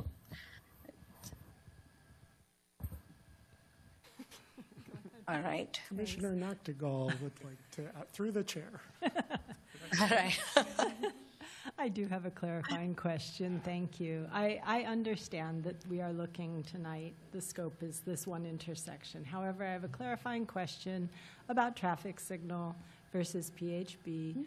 If we were to consider a full corridor concept along Wilma-Chan, would a PHB be able to be managed in a corridor concept, or is it really a traffic signal that could be managed in a corridor concept? Yeah, that's a great question. Both a signal and a PHD can operate with interconnect, which is the system that connects the traffic signals. My understanding is that the design of that is more straightforward with a signal, but that a PHB can also be done with interconnect. Scott doesn't seem to be standing up, so yeah. So if you're familiar with like San Pablo Avenue in Berkeley, there's a bunch of them, and that's a Caltrans corridor, and Caltrans is managing those with interconnect. And if you're crossing San Pablo Avenue in Berkeley, like at Virginia Street or something, you wait a fairly long time to cross. I'll say that because the traffic on San Pablo is prioritized. We would be dialing, whether we do a signal or a PHB, we would be right-sizing that timing. So Wilma Chanway is not San Pablo Avenue, but it's also a high-volume corridor in our city, and so we would be trying to monitor that to do it so that it's the right balance of vehicle delay and pedestrian and bicycle delay. So either option would have interconnect in the design. Thank you. Thank you. Commissioner Gloin. Thank you. In the case of the PHB and I think I know the answer in the case of the PHB. In the case of the stoplight option, would the light on Wilma Chanway remain green unless forever, potentially, unless there was something on Pacific, or is it timed as well? Yeah, it would be rest, we call it rest on green unless actuated by the side street traffic. Thank you. One clarifying question. The Lincoln Corridor project, I know, considered different scenarios for Lincoln Wilma Chan. Mm-hmm. Am I remembering correctly that the current thinking is retaining the current design for that intersection? The Lincoln? One down, yeah, because I know way back when, like, things like roundabouts were on the map, but current design, but was there maybe like adding another leg, ped leg, like some little things, but no major changes? There are changes. It's still a signal. There's no roundabout at that intersection, but there will be a westbound bike lane, and that bike lane will have a signal protection in that long-term design. So, yeah, those signals will be coordinated, but the changes on Wilma Chan and Lincoln do not add a crosswalk to that north leg, if that makes sense. So the crosswalks, because that right turn movement from Lincoln onto Wilma Chan is so heavy, that we're not adding a crosswalk on that leg. And so that's part of the reason why the Pacific Avenue crosswalks are so important is if you are going to that Lincoln crossing as your closest one, you'd actually be crossing 3 times. So yeah, if that makes sense. Okay, gotcha. Yeah, so just to confirm, Lincoln and like the base of Wilma Chan is going to continue with like a U, not the shape of the crosswalks. Yeah, the crosswalks are for the ped yeah. access. The yeah, U, from a ped access standpoint, it's the same. Yeah. Okay, yeah, that helps clarify. And just, I don't think this affects our discussion tonight, but does that mean you all are going to have to wait on that project to add the new signals at that intersection to like do some of like the pairing you're talking about? Or? No, the signals will be both of the signals will be modern signals, and we can change the timings and coordination later. So whichever order happens, we can coordinate them in either order. Is that correct? This is a minute concern. I don't even. The Pacific Avenue project is ahead a little bit. Yeah. I apologize. I didn't quite catch the full question. I was just wondering if because the different projects are going to replace the signals at the 2 different intersections, are you going to have to wait until both projects are complete to realize some of the coordination that Susie was speaking to? No, they could be done. So if the Pacific Wilmot-Chan project goes first, we can implement the coordination, and then as presumably the Lincoln Marshall Pacific will likely follow, just from a timing perspective, we could also just adopt a similar coordination pattern with that new signal as well. Yeah. Okay. It'd work in great. both scenarios. It's always great when projects are coordinated but not tightly bound together. Okay. For the uninitiated, that was Scott Wickstrom, city engineer. No more clarifying questions for me. Thank you. Okay. Any other commissioners' questions, clarifying questions? Looks like a no. All right. One quick question from me. In your presentation, Susie, I didn't see whether you addressed the speeding issue on Wilmot-Chan. Yeah, that's correct. I breezed through it a little bit quickly in the existing conditions, but we're seeing 85th percentile prevailing speeds about 5 miles above the speed limit, around 30. And of course, there's then 95th percentile higher as well. So if people are observing very, very high speeds, that's probably the higher percentiles. But yeah, we see about 5 miles per hour over the speed limit in the 85th percentile. Actually, the question is, were you able to address it as part of that in identifying all these 3 different components, right, as solution? And was that in the mix?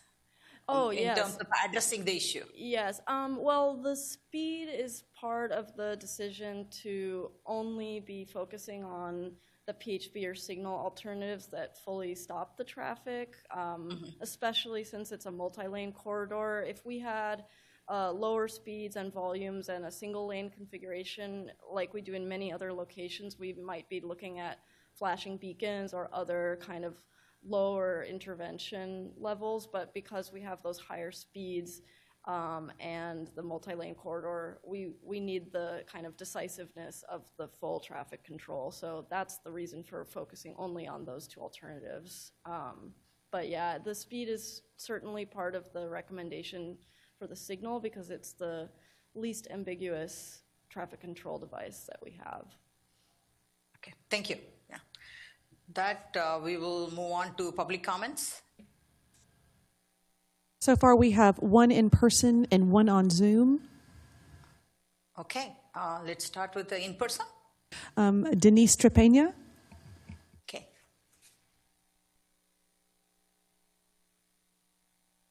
Hi, Denise. Hello, Vice Chair. Thank you, Commissioners. I hope you had a chance to my name is Denise Trepanier, and I'm here on behalf of Bike Walk Alameda tonight. I hope you had a chance to review our comments that we sent in earlier this week. But just to quickly reiterate, we strongly support staff's recommendations for the safety improvements at this intersection. If you've ever tried to cross Wilmot-Chan at Pacific, it's terrifying. I wasn't surprised to see the really low collision numbers there for bikes and peds because nobody uses it. It's terrifying. And it's in all our planning documents, including the general plan and the active transportation plan, it is identified as a neighborhood greenway. So it's really important that we get this crossing under control. We need to make it safe for all modes, ages, and abilities. We also would like to see a standard traffic signal installed there instead of a PHB.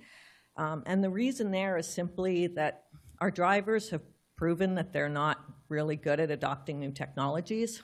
There is a right prohibition on the Cross Alameda Trail, both at Wilmot-Chan and at Webster, and they're continuously ignored. So I'm really, that's pretty obvious what you're not supposed to do there.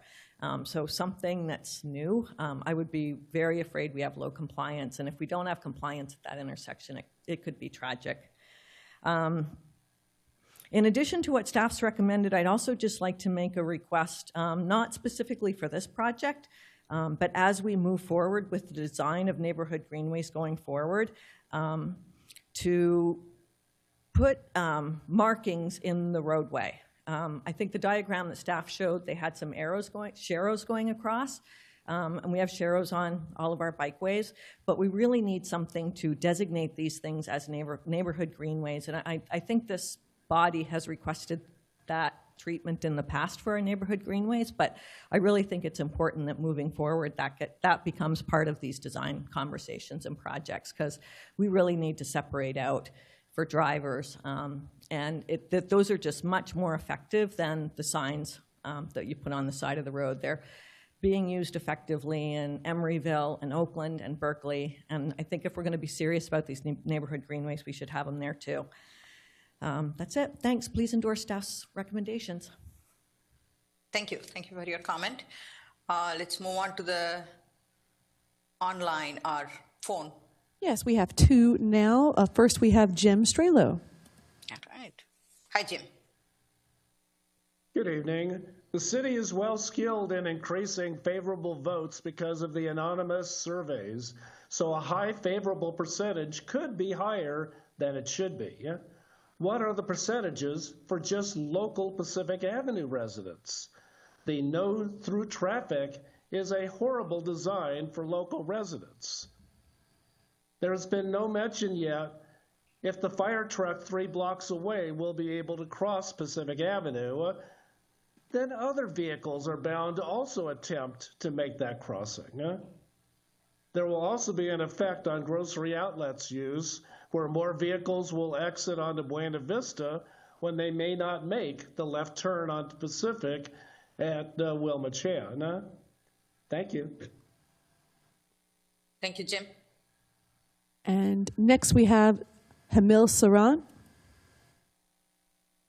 Hi, Hamil. Hi, can you guys hear me? Yes. Great. Yeah, so thank you, Susie, for all your time on this. Obviously, we've spoken a number of times on this intersection. I live on the 3 houses down from Wilma Chan Pacific.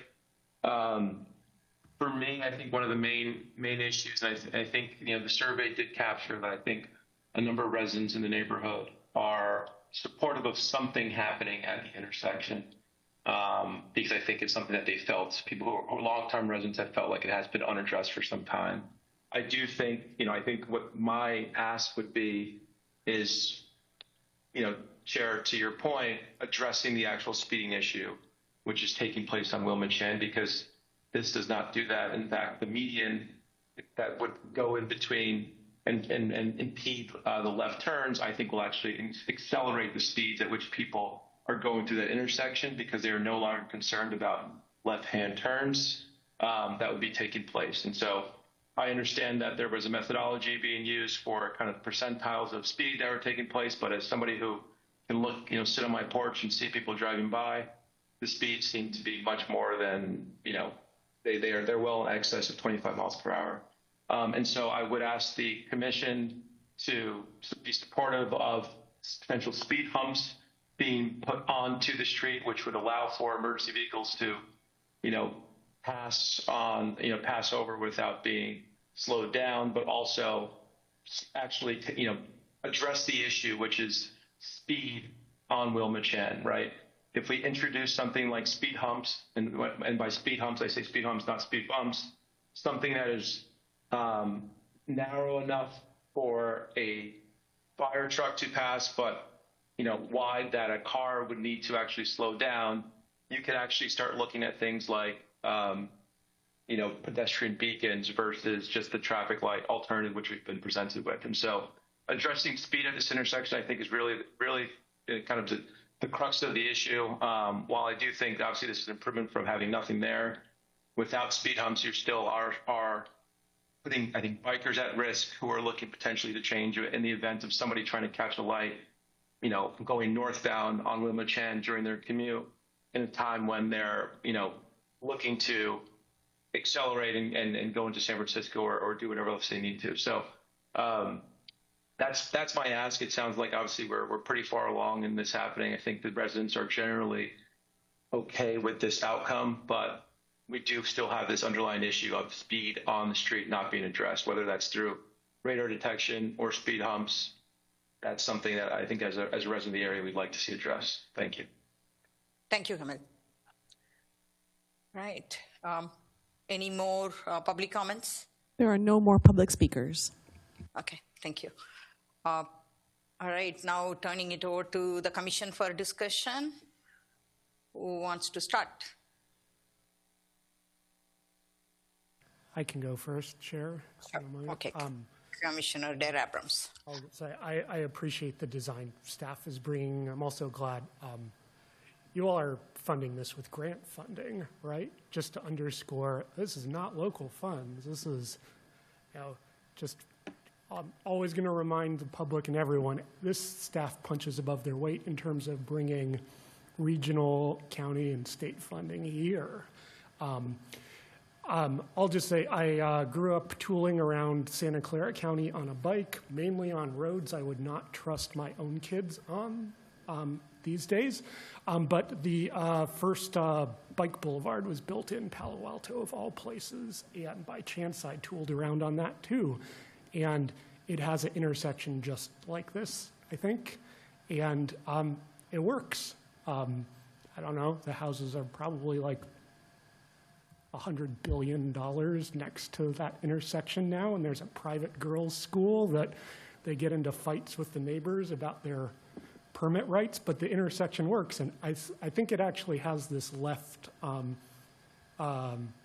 so it's on Embarcadero's a road, kind of arterial coming in, and right when the Bryant Bike Boulevard crosses Embarcadero, I think it has this exact same design with the bike lane going across on the left side. I will echo the point some speakers have said that drivers have gotten stupider and bolder since then, so I would encourage staff to think about features that make it clear that emergency personnel can cross that median. But, you all, vertical deflection, that's a term I've learned from our city engineer. Any ways you can make it extremely obvious where cars are not allowed. I think, unfortunately, we just can't assume that drivers will read the signage. And then finally, I just want to share, I like learning all these details. I still don't understand how the pedestrian hybrid or hawk beacons work.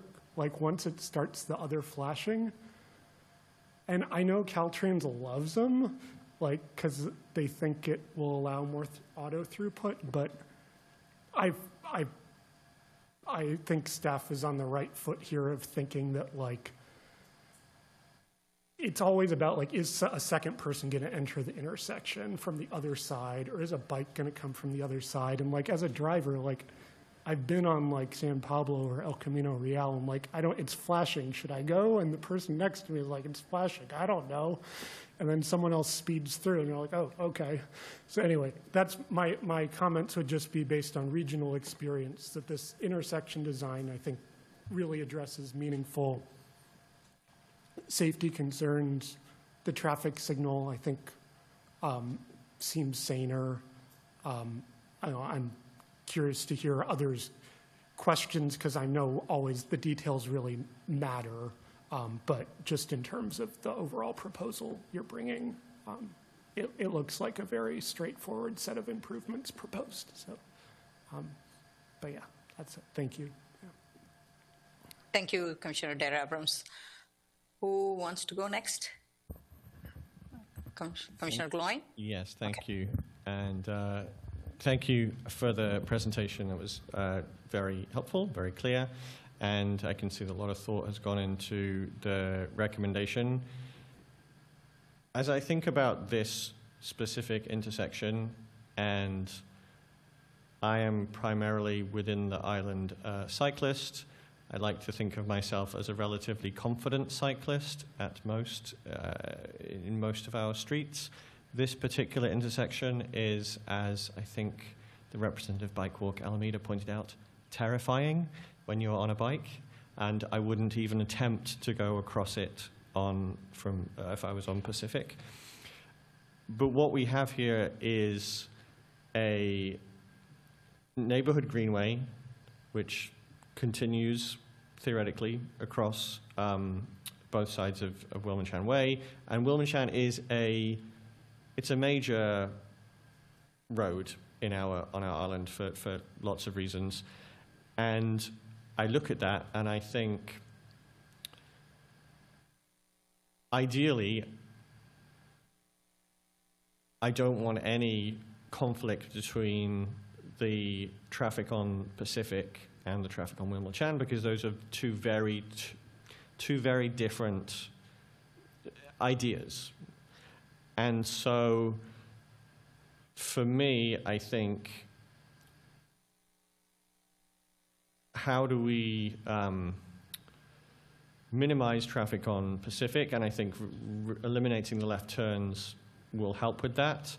I also think, as we've heard, the traffic on Wilma Chan Way is far too fast.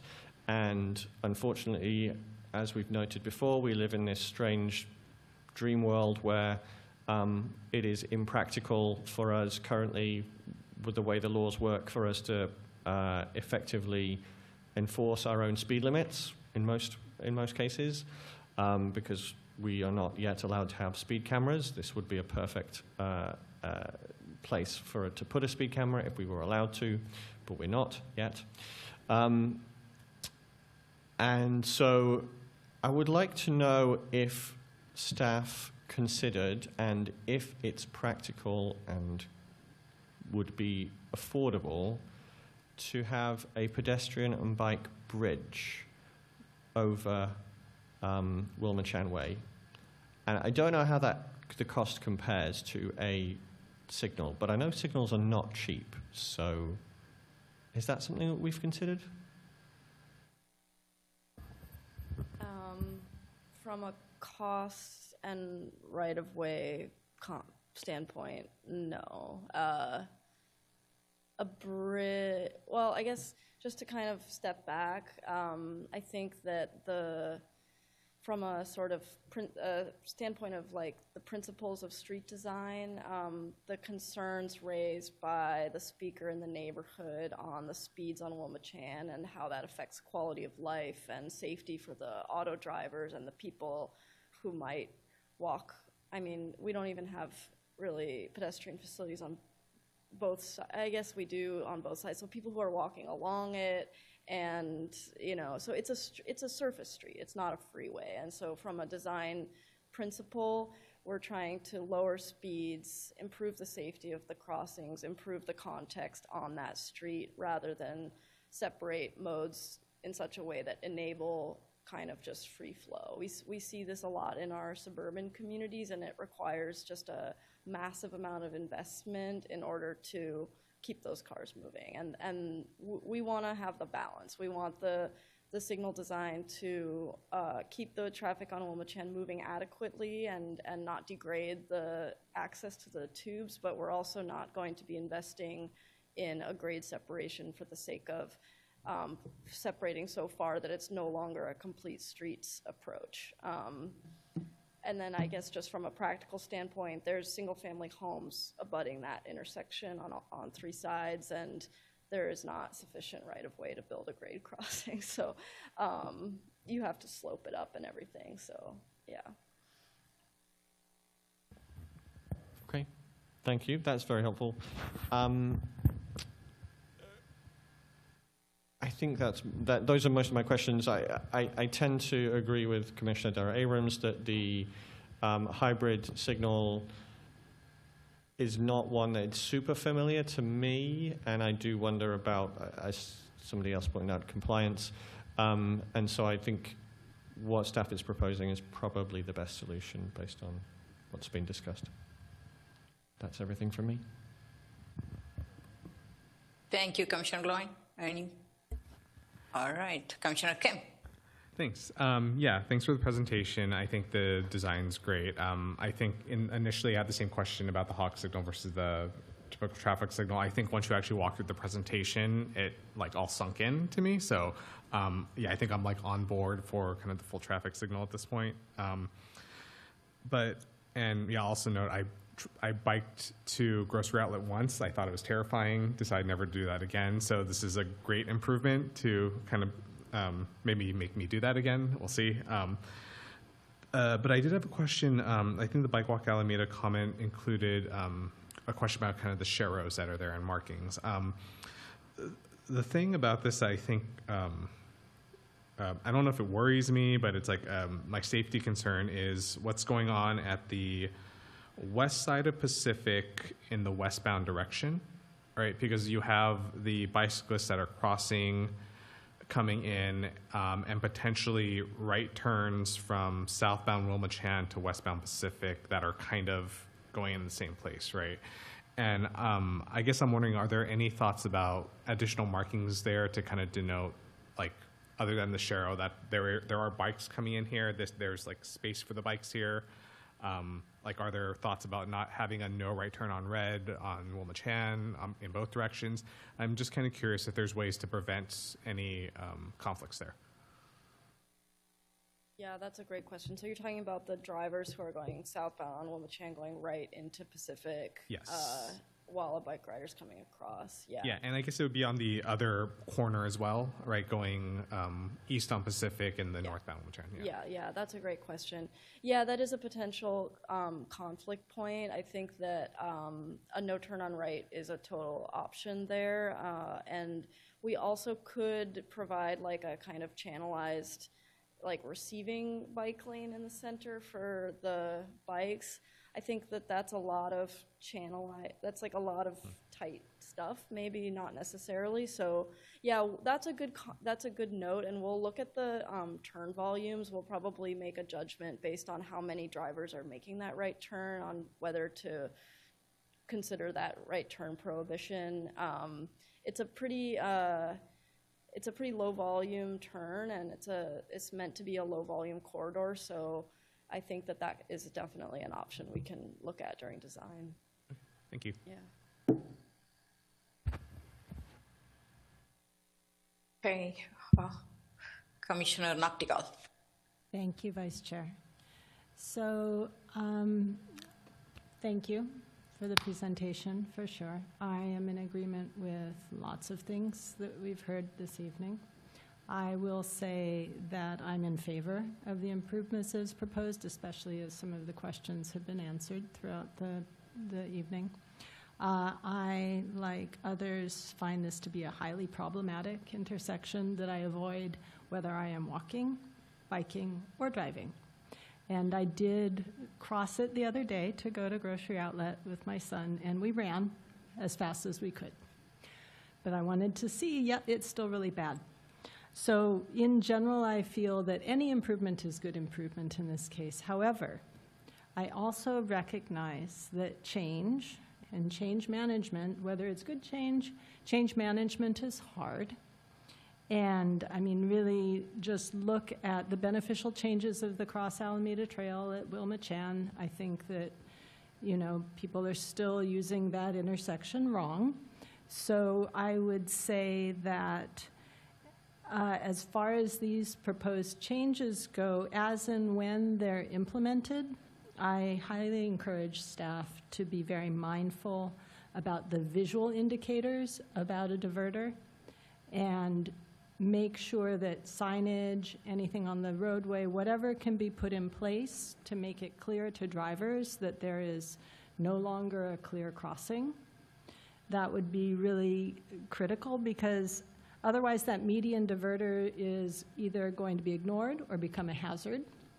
So that's a key piece that has to happen. I'm also in the camp of those who are concerned with the northbound Wilmachan traffic, especially during busy commute times, and the possibility of any sort of stacking or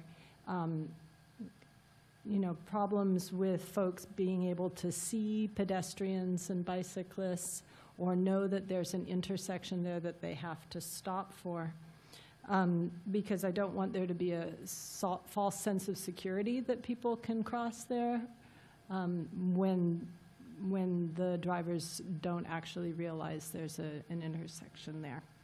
So I do appreciate that in staff notes and in the presentation, to quote the staff report, the final design will incorporate sufficient signage and signal position to ensure visibility.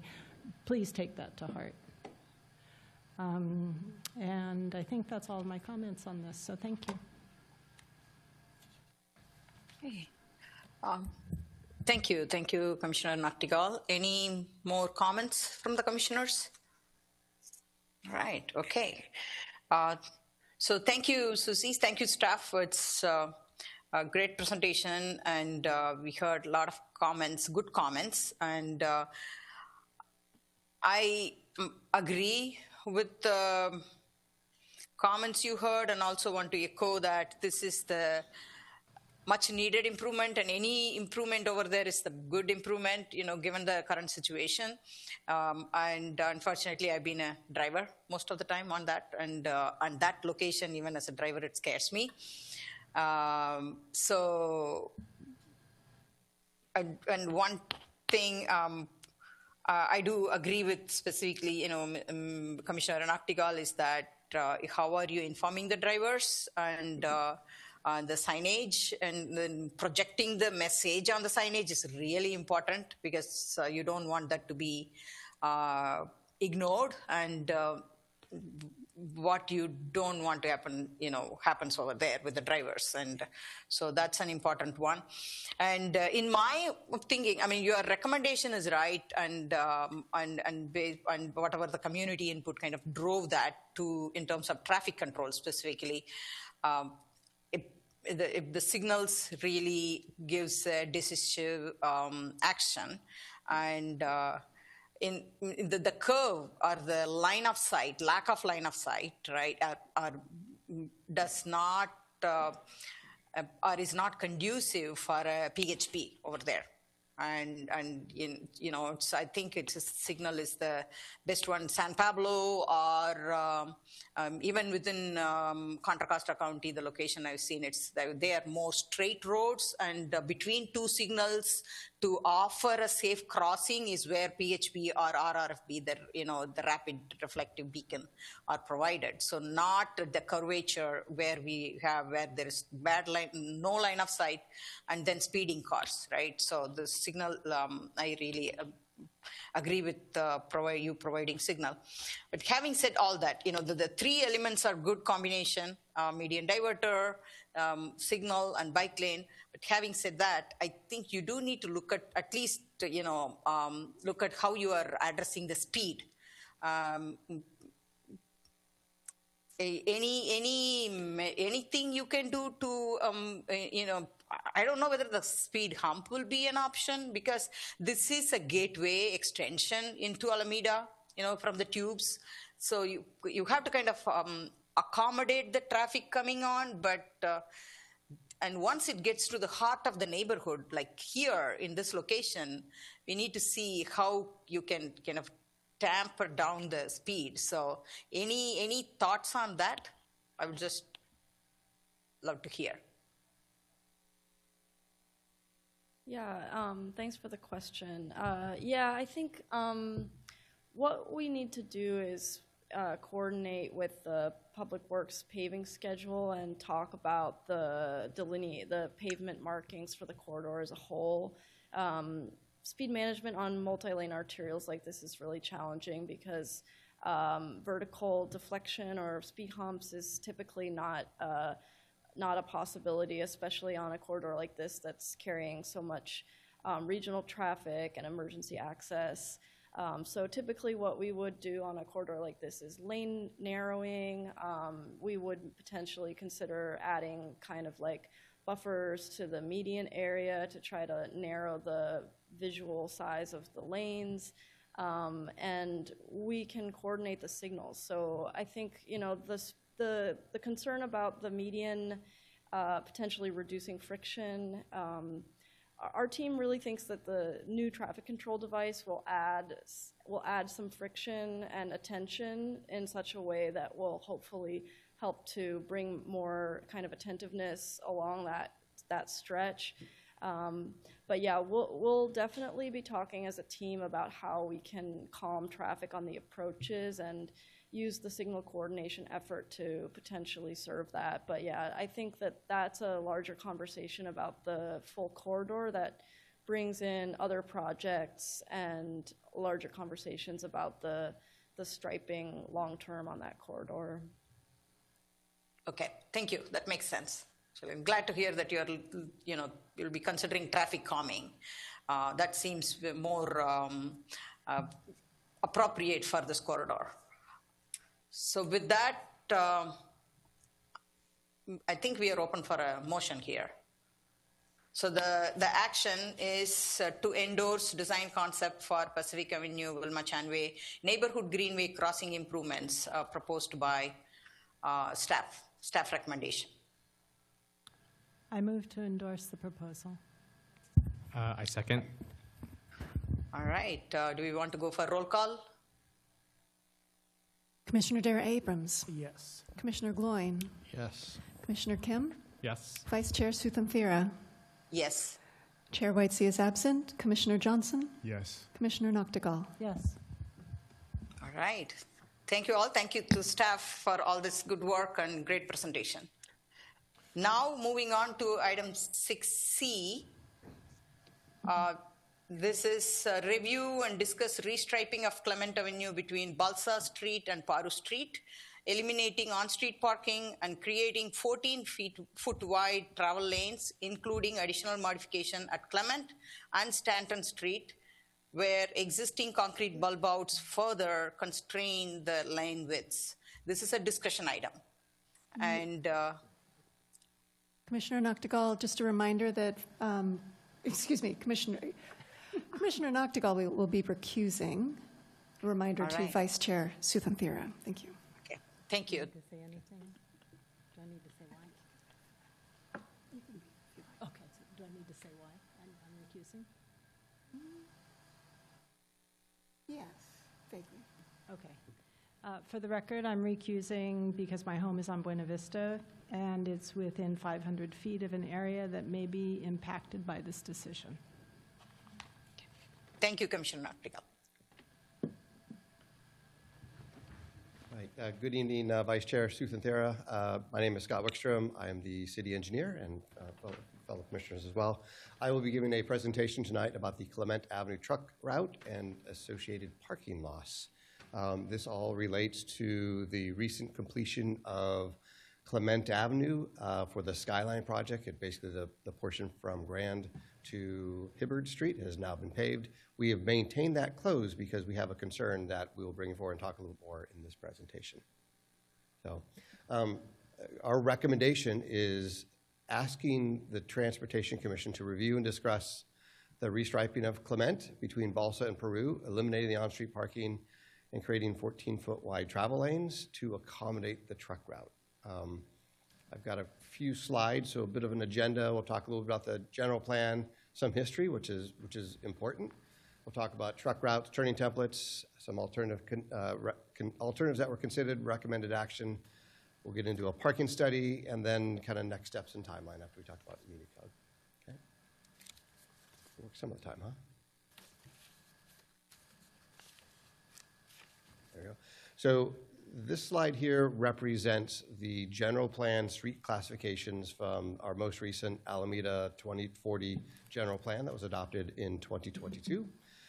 It clearly shows the truck route on Clement with a temporary truck route designated on Buena Vista. So that is the condition that exists right now within the general plan. And to zoom in a little bit, I'm not going to, yeah, I'll give you the point. And zoom in a little bit about the study area. So we basically bounded the area in blue as considered our general study area.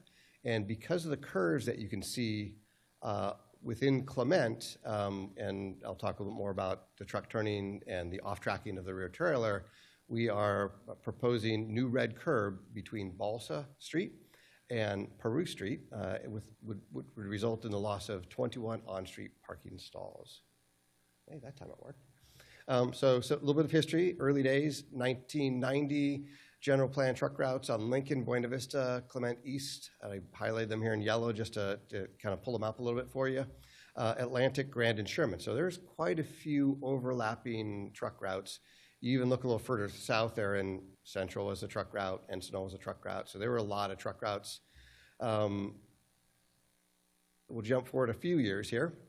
2000 was when the Marina Cove tentative map came before the City Council for review and approval. That's the development that exists between Hibbard and Balsa Court. It was developed in phases. The tentative map was brought forward in year 2000, and the Clement extension At that point, there was a condition of approval that noted that the Clement extension may be designated as a truck route. It gave that potential future. 2021, they amended the plan. They basically created this roadway configuration, kind of a 5-foot bike lanes, 12-foot travel lanes, 5-foot bike lane, and 8-foot parking that's on the south side as it exists today. So moving forward here to 2003, in around this time frame, there was a considered action to reduce the number of truck routes, and particularly to relocate the truck route off of Buena Vista. And ultimately, what we ended up with the truck route after a general plan amendment that took place in 2003 was a truck route on Clement that makes a hard left on Grand, goes down 1 block, makes the right on Buena Vista, makes the right on Sherman, and continues around. It's functionally the truck route that exists on the northern half of the island today. You can see in this picture that the truck route on Lincoln has been removed. The truck route on Central has also been removed. And it's a little tough to see here, but the truck route on Buena Vista was also removed as part of this outside of the highlighted section. Okay.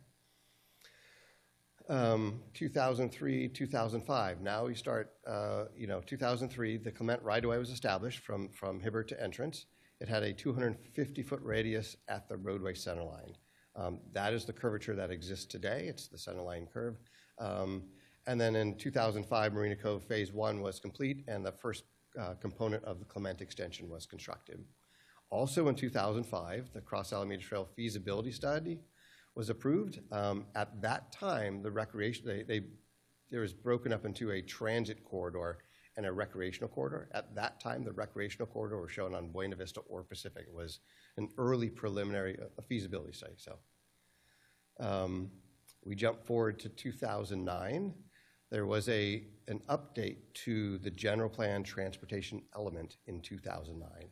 And as part of that update, the truck route was officially shown on the Clement extension between Grand and Sherman, in addition to maintaining the truck route on Buena Vista at that time.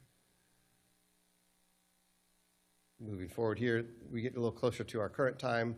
Bike master plan was approved, and it had a Cross Alameda Trail shown on Clement with Class 2 on-street bike lanes. 3 years later, in 2013, the city adopted standards for the Cross Alameda Trail as a Class 1 separated and protected two-way cycle track, functionally what exists out there right now. It was 2014 that the city requested Marina Cove 2, which was then in construction, but they hadn't really finished building Clement. They asked the project to construct the two-way cycle track, and the developer complied. And that's what we have that exists there today. Okay? So a little bit of recap of all this. Clement was identified as a potential truck route in 2000. Marina Cove 1, that's the first phase, it was potential. Marina Cove 2, by the time Marina Cove 2 CCNRs, they have a disclosure right on the CCR that Clement is a truck route. And the homes fronting Clement have recorded disclosure. So this is an issue that's known. The 2009 general plan Clement extension, defining the Clement extension as the truck route did have a full CEQA analysis that was completed. Similarly, the 2022 street classifications perpetuated that truck route on Clement with CEQA as well. Okay. Moving on to trucks, truck trade template. This should be hopefully not completely surprising, but to look at a truck, I kind of outlined it in red. Obviously, the trailer, the path of the inside trailer tire is much wider than the width of the vehicle itself. This shows a truck making a 90-degree turn. But even as you get to a 250-foot radius curve, there is off-tracking that occurs with the rear trailer, and you have to be considerate of how wide the travel lanes are. For this road, because it's a truck route, we consider what vehicles we'd be looking to analyze against. A control vehicle is basically the largest that you would anticipate using the corridor, which is a WB67. It functionally mimics the largest, the legal load in California, right? So we at least need to accommodate that. It doesn't necessarily stay within the lanes per se, but it needs to be accommodated within the roadway. And then the design vehicle is one that you'd want to maintain within the lanes themselves. And so we ran turning templates, and this is auto turn. And I will say this is the bigger truck.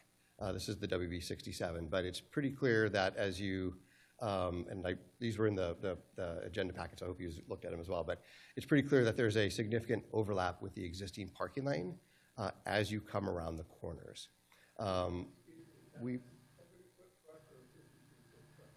This is the WB67, so this is the larger truck. We also ran it with the WB50, and we still have an issue where we're exceeding the lane widths.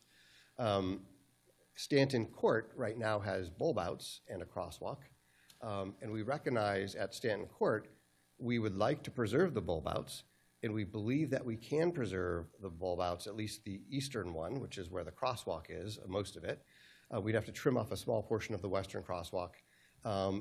In order to also accommodate that, we would basically need to narrow down the width of the bike lane, or should say the cycle track within a vicinity of this intersection. If you're familiar with the Cross Alameda Trail, particularly east of Grand, there are sections where the cycle track is 12 feet wide, then it narrows down to 8.5 or 9 feet wide in sections as you approach intersections and a variety of other reasons. This would be similar to that, where we keep it relatively narrow in this limited area so that we can maintain the bulb out, and particularly where the crosswalk is on the eastern side. Continuing east, we have overlaps again between Sacas and Ohlone and to Peru. And then as we get east of Peru, we start to get that tangent section, and we're able to preserve the parking again. Okay? So truck routes, max vehicle width, 8.5 feet, common 50-foot long truck exceed 11.5-foot lanes. When we run the analysis on the ones that are design vehicle, it's wider than what we have out there. And really the conclusion is that 2 trucks cannot safely pass with the existing parking. There would be vehicle side swipes, whether it's the moving vehicle side swiping or a moving vehicle side swiping a parking, but that would be an expected outcome, which would be unacceptable on a design truck route as an arterial. Okay? So then from an engineer, I throw out these as like a problem statement. We have a general plan that identifies the truck route in Clement. The truck route does not fit the existing roadway that's out there with as it's laid out. So we looked at a few different alternatives. The first one, which is the recommended action, is to eliminate the on-street parking from Balsa Street to Peru, kind of as shown in that highlighted area before. We also looked at eliminating the 2-way cycle track and converting to Class 2. That's not recommended due to safety issues, as you have a 2-way cycle track and expecting cyclists to then jump to the other side of the street on a fairly heavily traveled street at that time, not recommended from safety. There is a possibility that this cycle track could be relocated to the north, if you will, above the curb. But what that means is it would move into the park itself, right? And so there'd be significant park impacts. There'd be some mature trees that would be lost. And there's also permitting considerations to keep in mind, because that is BCDC jurisdictions within 100 feet of the water. So permitting might be challenging and maybe not be approved at all. So that's another thing. So not recommended for that as well. And then, the other one is to maintain the truck route on Buena Vista and not have a truck route on Clement. That would require a general plan amendment, and there may still be impacts on Clement. I'll talk about those a little bit later, more minor impacts on Clement, but nonetheless potential impacts on Clement. And I put others out there in the sense that we're open to hearing what commission has for ideas. We've had a community meeting, what they bring forward. Definitely want to keep this open for what may work. So let's talk a little bit about the parking study. It was conducted in January, February this year, looking at those 21 on-street parking spaces that we're proposing to be removed with red curb. The parking inventory was established for the area, so we went on both on Clement, but all the side streets and all the way down into Buena Vista, the entire study area. We collected parking counts midweek and on the weekend, 9, noon, 3 p.m., 6 p.m. We did length of stay calculations. And we used a key consideration about that 85th% occupancy is kind of that sweet spot in terms of having enough capacity out there and still having 1 to 2 empty spaces per block face is kind of what the goal is with that. So above that is perceived as full congested. Below that, underutilized is a soft term when it's the spot in front of your own house. I appreciate, but there's spaces available on the block. So this is a summary map. There's a lot of information in the entire parking study was included in the agenda packet, so there's a lot of detail in there. I just pulled up the one a summary map, which is the average occupancy of all times and all three the days, right? And the takeaway on this is on Clement, for 3 of the 4 blocks where we'd be removing parking, our average occupancy is less than 50%. And there's the 1 block that the occupancy is between 50 and 70%. And then moving down, some of the block faces have more utilization and others have some more capacity. And to note, just as a call out here, there is parking existing on the south side of Buena Vista. And one of the considerations is if the truck route is relocated to, or if it's I'll say, established on Clement and ultimately removed from Buena Vista, that we could add in up to 15 parking spaces on Buena Vista. So that would offset the 21 spaces that are lost as well. So that's another consideration. So that would be on the north side of the road where there's no occupancy shown at the moment. Okay. So more observations. Capacity is generally below 64%, less than 50% for all periods. Highest occupancy was Saturday at 6 p.m. I kind of talked a little bit about this. We did also look at driveways and consider that driveways are often not used, and they do provide some flexibility for homeowners. Can be a challenge if people are tandem parking. We understand and appreciate that, but it does provide a little bit of an outlet if necessary. And most of the vehicles are parked at a relatively short period of time. There's a fair amount of turnover, with 17% being there for more than the 9-hour, the single day kind of period. The study basically concluded that the area has sufficient parking to accommodate the removal of on-street parking stalls. Without the additional 15 stalls on Buena Vista, the count is about 85 to 86, depending on how you round your numbers. It's right at that threshold. If we added in the 15 stalls on Buena Vista, that occupancy drops down to 78%. So it does creep up. It is pushing towards that limit, but it does indicate that it is feasible. And as I note here, some individual block faces may have higher occupancies. Driveway provides further buffer for the residents, and then obviously the potential for those 15 stalls to be added on to Buena Vista. Okay. Switching gears a little bit. Alameda Municipal Code. The Public Works Director is authorized basically to remove parking whenever necessary for safety. This is delegated to the Public Works Director in the Municipal Code. Public noticing is not required, and the decision by itself is not appealable. We, however, recognize that this is a significant impact to this neighborhood, to this community. And so we hosted a neighborhood community meeting last Tuesday, and we're coming before you today to kind of bring forward what our recommendations are, just to hear feedback and discussion. Again, we're not asking you guys to make a determination, but that is, the input and the feedback is certainly going to be valued. Oh, and the communication plan. So we did notify council members of the truck route conflict, so they're aware that this issue exists. We did send notification letters to everyone within 300 foot of the study area. We have a plan to meet with the Marina Shores HOA board. We did have, as I mentioned, we had the community meeting last Tuesday, and we're here again tonight. And a couple key considerations, takeaway. I know there's several people here in the audience that were at the community meeting that I expect will get up and speak here as well tonight. These are just a couple of things that I heard that really stuck with me. It's really more than just the loss of the parking. It's the concern about the safety and health impacts of the truck route on Clement. And then parentheses, oh yes, and there's still concerns about the parking study. It was conducted in January, February, not in the summertime, not at some other consideration. They can speak to that as well. And then the other one was to consider reclassifying Clement Avenue and maintaining the truck route on Buena Vista, which is going back to my alternatives, alternative 4, maintaining the truck route on Buena Vista, which in and of itself would require a general plan amendment at some point to facilitate that. Okay. So next steps, parking does not require council action. Staff recommendation at this point may become staff determination, and we will definitely do additional outreach to the community, the whole 300 foot within the study area, before any action is taken.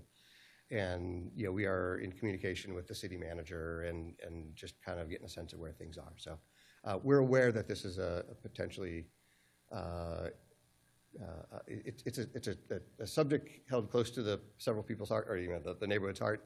You'll hear that soon enough, and so we're being thoughtful about how we go through this decision-making process. The ask of the Transportation Commission is feedback on staff's recommendation and comments on the parking study. But before we get that, I want to go forward one more slide, which is I want to be clear that if Clement is not the truck route, we would switch things. Our design vehicle would no longer be the WB50. The control vehicle would be a smaller vehicle, the WB, but we'd still have to do some analysis that we haven't fully executed, we haven't fully completed. But my expectation is that the 11.5-foot lanes that are out there might be too narrow. And so that puts us in this position again. Are we then losing the parking or potentially narrowing the cycle track? We've looked at options about how we can narrow the cycle track. And what I showed before was a relatively limited narrowing of the cycle track in the vicinity of Stanton. This case, we would basically look at narrowing the cycle track from Balsa all the way to Peru by approximately 18 inches to accommodate an additional 2 foot of lane width to accommodate vehicles coming through. A consideration to keep in mind is that, trucks can go on any street in the city, but if you're on a low volume residential street and a large truck is coming at you, most people usually pull in the nearest driveway approach and let the truck come past. This is an arterial road. It's going to have a lot of traffic on it. That's really not a viable option. We need to accommodate the occasional WB50, and we need to make sure that 2 buses can pass each other, or a garbage truck can pass a bus, or an SU-30 can pass each other. So there may be some additional work. We haven't completely done that work, but I just want to be clarified that there is some extra work.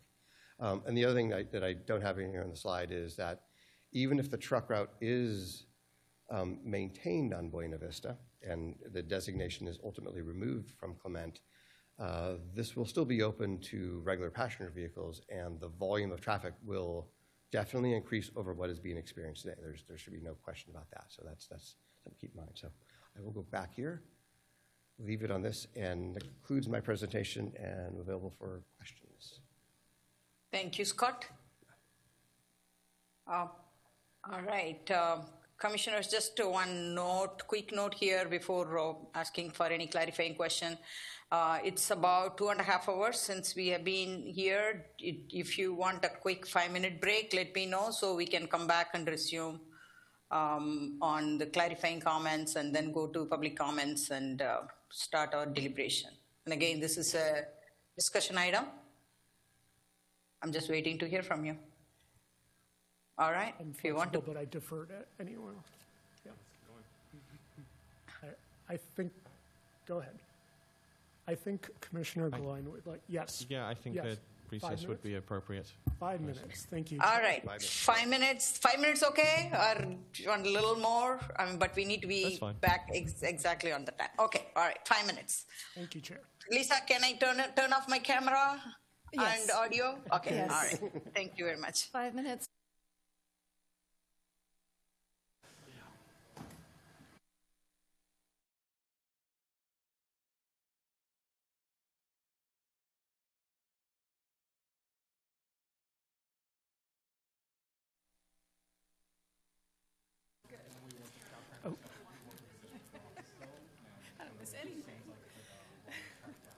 Chair, the 4 of us are up on the dais, so just for your information.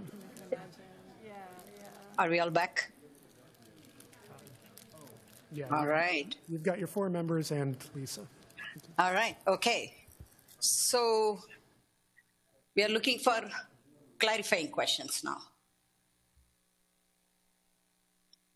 I've got to go ahead. Yeah. Sure. I do have one. Question specifically about, you have the 4 different alternatives, was it? Yeah, and alternative 3, relocating cycle track north of Clement. You kind of listed out some of the issues, and you recommend it's not recommended due to cost, parking, and maximum.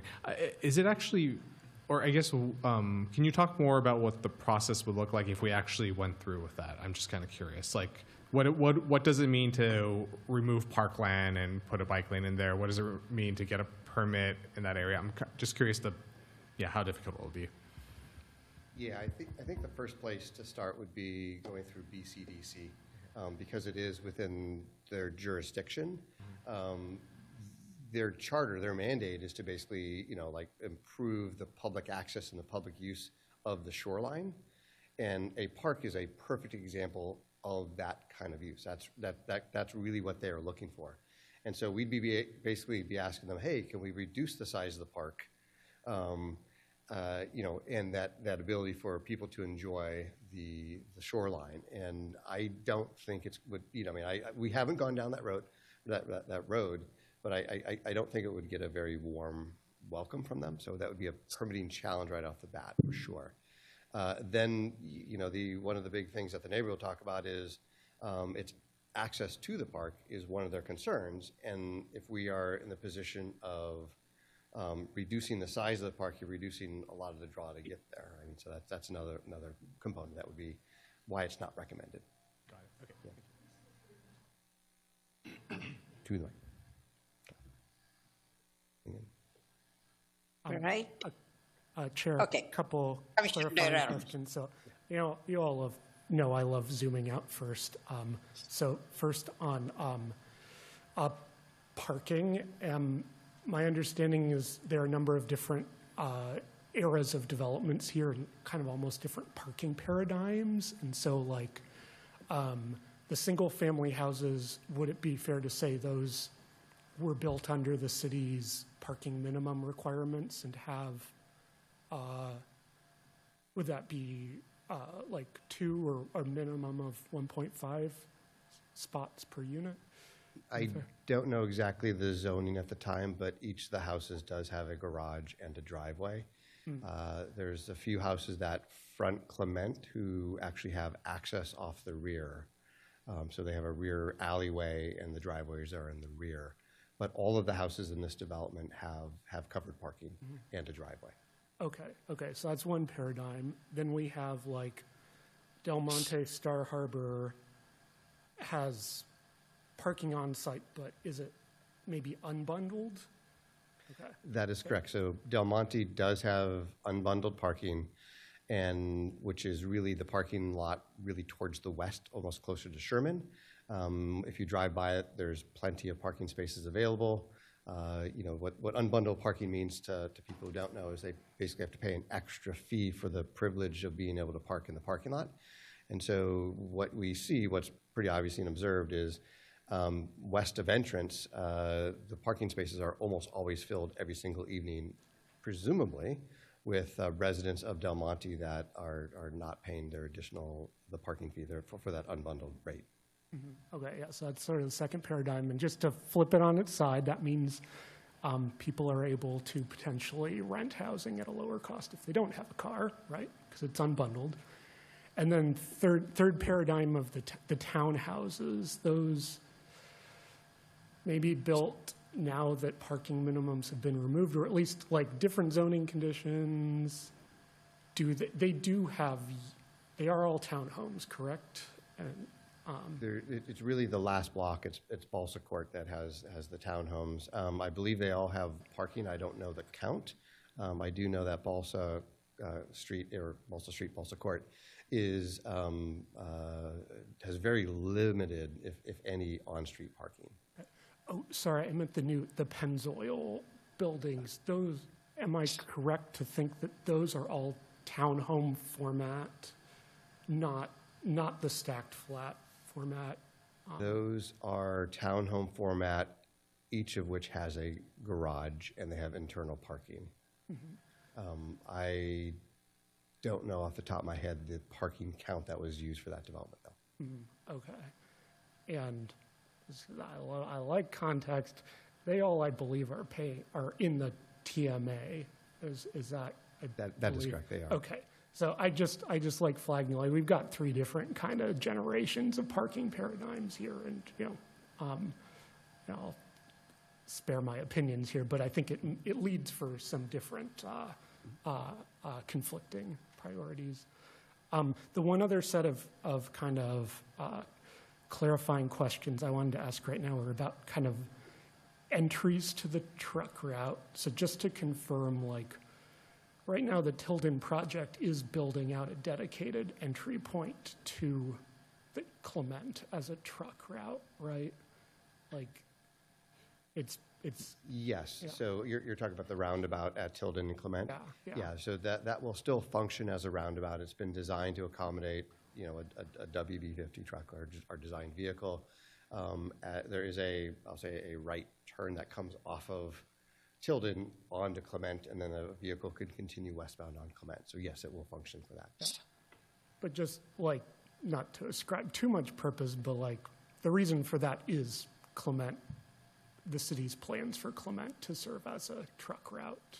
Correct. The reason why there's that new pavement that is currently appearing.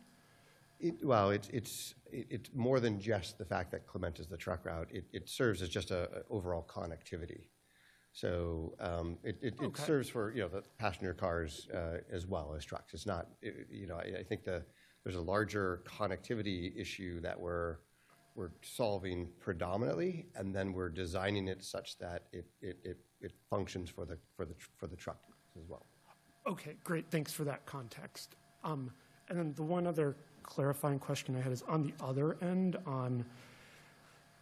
So for what's designated as the temporary truck route on Buena Vista Sherman, I know that intersection has kind of changed over time, and the city took out some PED crossing islands there.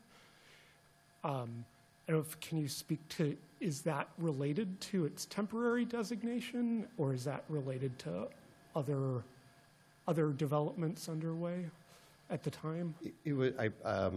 I can't speak to the full detail or the full kind of rationale, but I will say that there was we'll call it a free right, a pork chop island at that northeast corner. So the westbound Buena Vista movement that turns north onto Sherman, there was a if you will, a free right around that corner. That was removed. It's really more of a removed predominantly because it's for traffic safety considerations, that those are considered less safe than a shortened intersection, forcing the vehicles to stop and make the turn. So clearly that change was made, and it still accommodates trucks because that change was made several years ago with no kind of solid endpoint date at which the Clement truck route was going to be done. So it had to accommodate trucks for several years. And so it was designed to accommodate trucks. It's just a different method of making that right turn. Sorry, I'm not entirely following. It was, like, I get that there was a crossing island. Yeah, there was a pork chop island right that's at been removed. Little John Commons, the public housing development, and it's not there now. That is correct, yeah. Was that change made in order to accommodate that as the temporary truck route? That truck route has been there for a long time. So and that change was made really more for just PED safety and good traffic design principles. In its current configuration, it still accommodates trucks, right? Because the trucks have been using it for the last several years, last 4 to 5 years. So it was done predominantly as a traffic safety improvement. It is also designed in a way that it does accommodate trucks as well. Okay. Well, clarifying questions. I won't say my opinion on if it's a PED improvement or not. And then I finally, does this city have? I know you've talked a bit about the properties involved. Like, has the city counted residents along any of these alignments? Would that information be available at this time, or is that in the class of information you would, depending upon where things land, you would consider collecting? I did not count the number of residents along the temporary Buena Vista truck route and try to compare that to the number of residents on the Clement truck route. No, I don't have that information. Okay. Yeah. Okay. The only thing to keep in mind is Buena Vista has residents on both sides. Clement would only have residents on the one side. There are some higher density areas, yeah. But I've not done a detailed count. Okay, yeah, thanks for getting into these details. Those were my clarifying questions, and I'll look forward to other folks' questions and public comment, because I know we've been holding folks. Commissioner Glenn. Thank you. I have a clarifying question. You mentioned in the presentation that the homes on Clement mentioned in their disclosures that Clement is a truck route. Is that correct? That is correct. Did the disclosures say anything about parking, as far as you're aware? Not to my knowledge. Okay, thank you. All right. Any other clarifying questions? All right. Okay. So I was going to ask about the residents, the population along Clement. And Commissioner Dare Abrams asked about that. And so I think it is an important information. So then other question I have is, when the protected bike lane or the cycle track or the Cross Alameda Trail was constructed, what was the thought from the staff side, because you know that this is also a designated truck lane? Those discussions and that decision was done in the 2010 to 2014 era, and I don't have insight into what was thought through at that time. I can only basically say that as I look at the issue now, we look at a situation where we cannot accommodate trucks with our existing roadway configuration. Okay. All right. Thank you. So let's move to the public comments. I would like to ask how many we have in person and also online who want to speak on this item. So far, we have 8 in person and 8 on Zoom. So we have 16 total. Okay. So does it, we have a threshold, right, where we have 3 minutes and then at some point we go into 2 minutes per person? Yes, anything over 11 goes to 2 minutes. So we will have 2-minute public comment this evening. Okay. All right. Do we want to, and then we also do in batches, so like 5 in person and then go for 5 Zoom and then back and forth, right, until we get through. I can do that. I can do 5 in person and then 5 on Zoom. Okay, all right. First, we have McGee Young.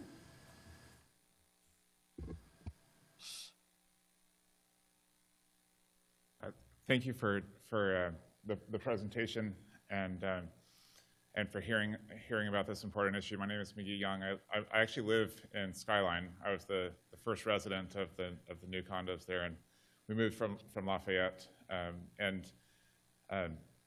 I think we're very excited about Alameda, and obviously the city's changing really quickly, especially in that area with the other new construction, both our complex and on both sides. And there does seem to be, a tremendous influx both of new residents, but people enjoying the bike path, the park, and it seems like this is, something that has been not really thought about all that much, even though it's been in the kind of zeitgeist that there's a truck route here. We built this little windy road on what we knew was a truck route. We made improvements to the park on what we knew was a truck route. We built very dense condos, and I'll say the low-income townhouses in our community are just single-car garages. And so if anybody's going to be impacted by the parking situation, it will be those who have the hardest time moving here in the first place. But I think generally this is a good time for us to pause, to think about big picture, to consider, how do we want to commit to resources in this part of the community that's growing, that's thriving, that's bringing people like me, to the island, before we sort of let the past determine the future. Think a little bit more holistically about what we want that future to look like on this part of the island. So, thank you. Thank you for your comment. Next, we have Steve Grogan. Thank you. My name's Steve Grogan, and I've lived in Portman Marina by Clement Avenue since 1988. I worked for a nearby trucking and crane company that did jobs often in Alameda, but also all over the country. As a superintendent and estimator, I learned to do the right thing. I spend a little more on this or that, or plan a little bit more. Don't try to cut every corner. And it always paid off. And I saw people that didn't follow that and trying to save every dollar and do things more quickly, and some big wrecks. And one that I know of was $500 million, and it killed a person, and there was saving money on $1,000 strut support. So anyway, in 25 years, I never had a wreck or lost time injury or a lawsuit. I went to last week's meeting and learned a lot about this situation, about the 30-year-old general plan, and the city's urgency to change this truck road over. And at that meeting, it was sort of indicated it was because it was difficult, that difficult corner at Grand and Buena Vista. And I just happened to be at that corner a few days before I went to that meeting, and I saw a 65-foot-long truck that this change wasn't designed for. He pulled out there, and the car ahead of me had pulled through the whole back line and was right up against the intersection there. So I held back, knowing that the truck driver would get around there and couldn't make that car back up. So he comes around there and he misses that car easy. He's doing a good job. And then I got a perfect eyesight on how his rear trailer wheels are against that curb, and he misses that. And he didn't show any agitation about the driver being in the way. It was just another day at work for that guy to negotiate that thing and continue on the Buena Vista Hall route. Yeah, it's 3 minutes. It's 2 minutes today. What I would recommend is you can give that letter. You have it written. I just want to say that the thing Sir, can you give it to the staff? They will keep it as part of the public comment. Well, it helps these other people not waste time if they hear that basically designed for this curve, that is a chicane. That on a race course, and I think we need to move on. Cars. There are people waiting. Sorry about that.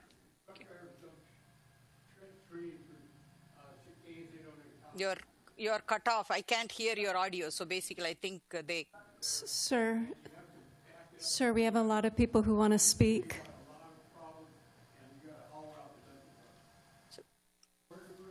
Please give your comments to the staff. Yeah. 2 minutes this is a serious problem. This is not a stoplight. Next, we have Rick Stewart.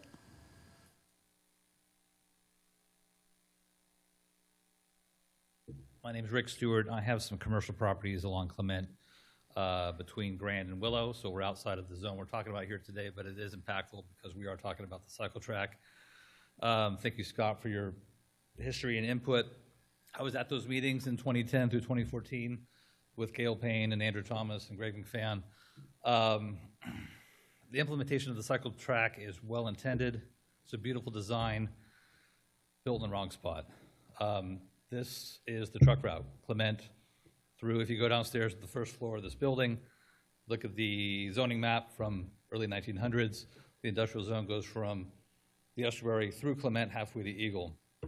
I feel for the residents on this section of Clement about losing their parking, or we're narrowing the cycle track. My point is the street was built too narrow to begin with. Should have been a better design from the front, and the cycle track should not be there at all.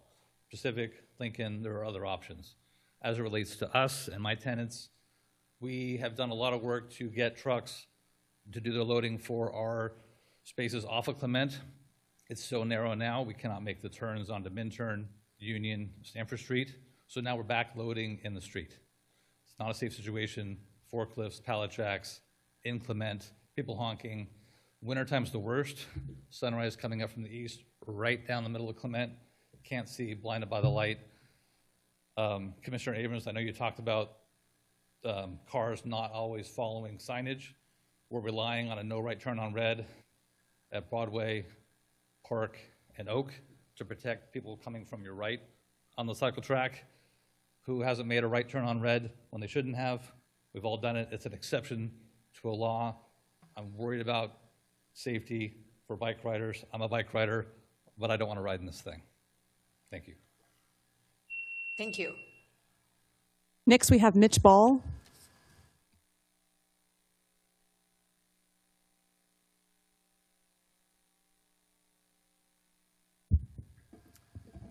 Hello. So looking at the plans, I see that the proposed proposal is to trim back part of the bike lane and part of the bulb out at the intersection with Stanton. I would like to propose that more of the bulb out be taken and less of the bike lane, and I have two reasons for this. One, the purpose of bulb outs is to reduce vehicle lane width. So if the vehicle must be a certain width, then the bulb out doesn't really have a purpose. Number two, the bulb out is on the inside of the curve.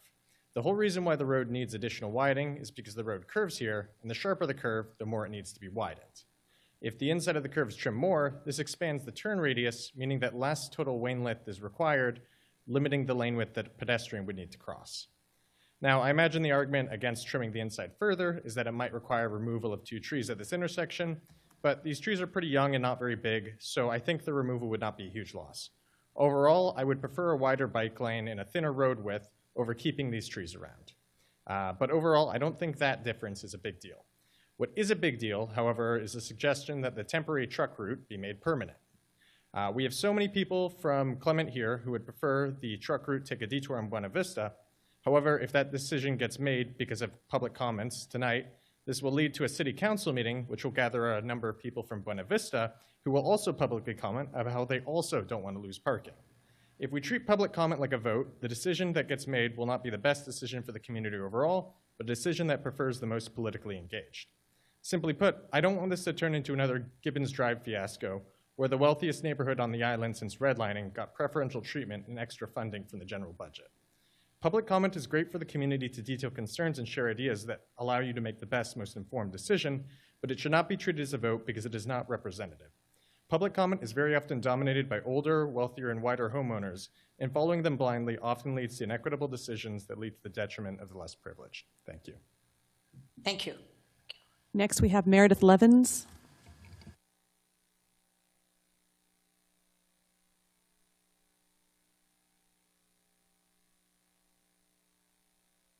Hello, thank you for taking the time to listen to us speak. My name is Meredith Levins. I live in Alameda. I've lived at Balsa and Clement for 10 years. I just want to speak about how government makes decisions and kind of to a point earlier. Public service is not just about administering plans or maps or policies or even understanding the history of how those decisions are made. The role of government is to take those existing policies and compare them against existing realities to determine if they still make sense today. I've got more to say, but I only have 2 minutes, so I'm just going to skip to what the ask is. I would encourage everyone on the commission and the staff to go experience Clement Avenue as a pedestrian so that you can walk the corridor, you can observe the cyclists, you can see what a 250-degree curve actually is and how that impacts people every day. Common sense is probably the best way to make a decision in this instance. When you step outside the conference room and you get out of planning documents, you can see what the actual experience is of a truck, a pedestrian, a bicyclist trying to navigate this corridor that the city has spent a lot of money and effort to create. So government works best when it combines those things and it asks, like, what does the plan say? Does it make sense? And will this improve everyone's daily life?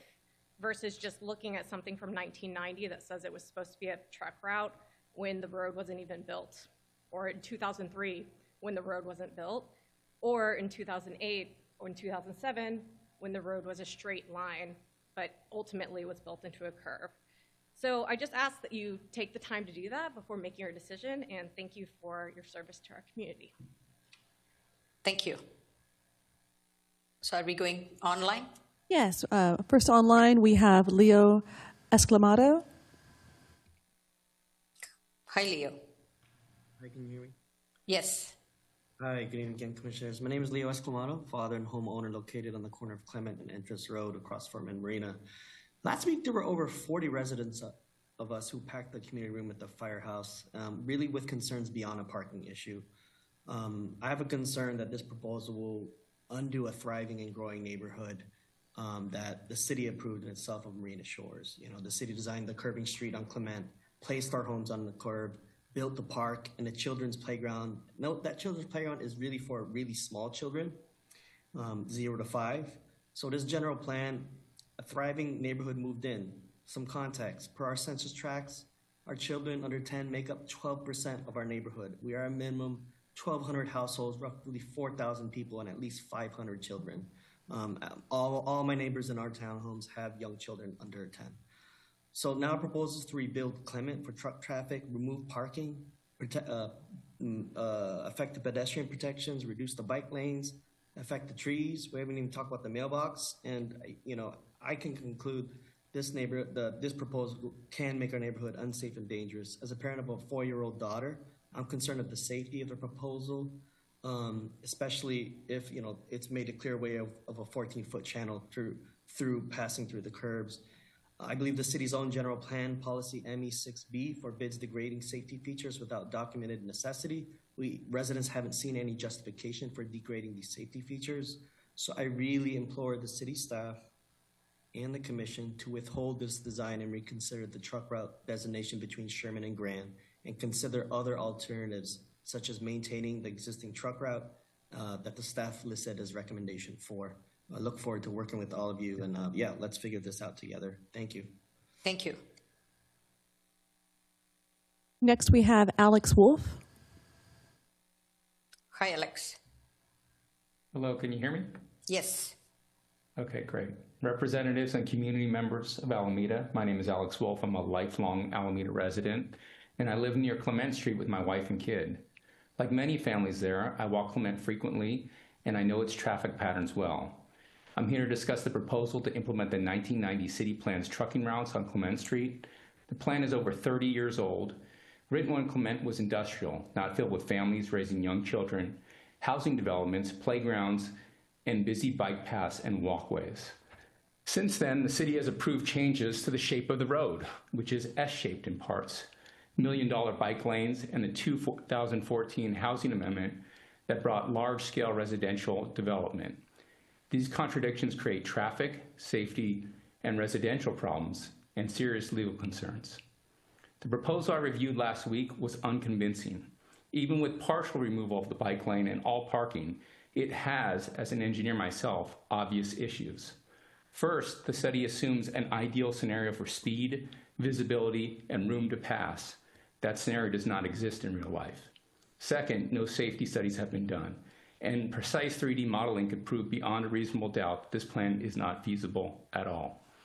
Third, a large fire truck opposing a 50 to 65-foot big rig on this road creates a safety hazard unlikely to be overcome.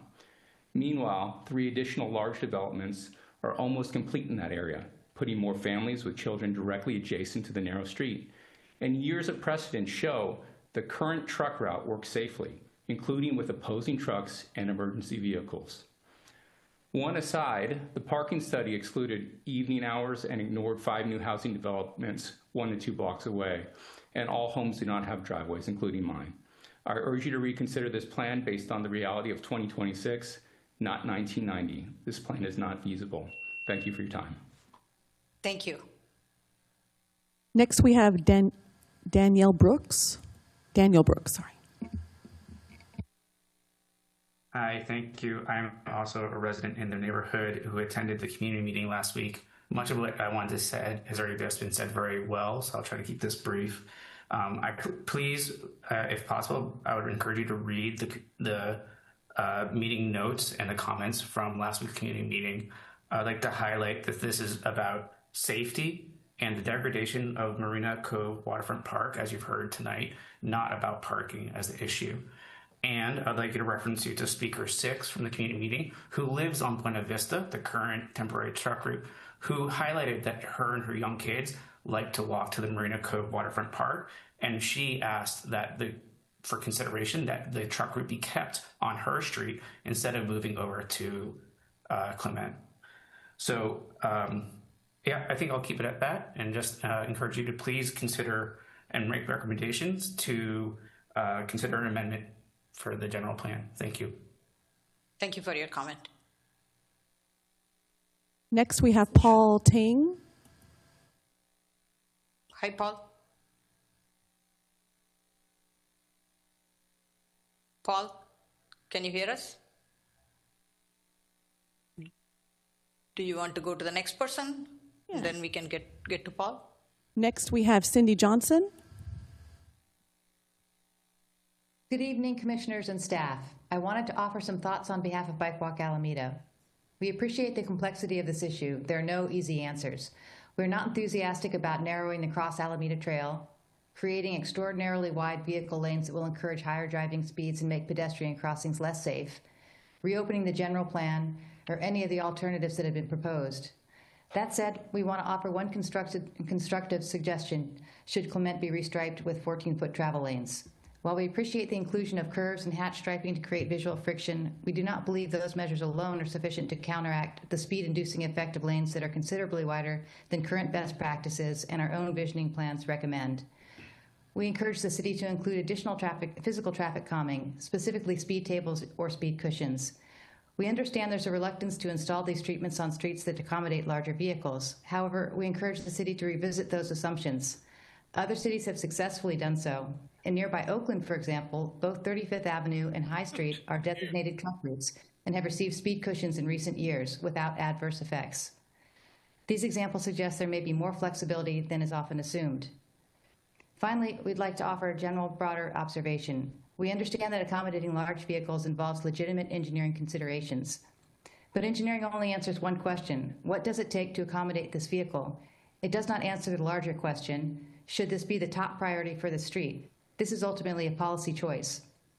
We hope the city will consider whether there are operational solutions, not just geometric ones, to accommodating large trucks.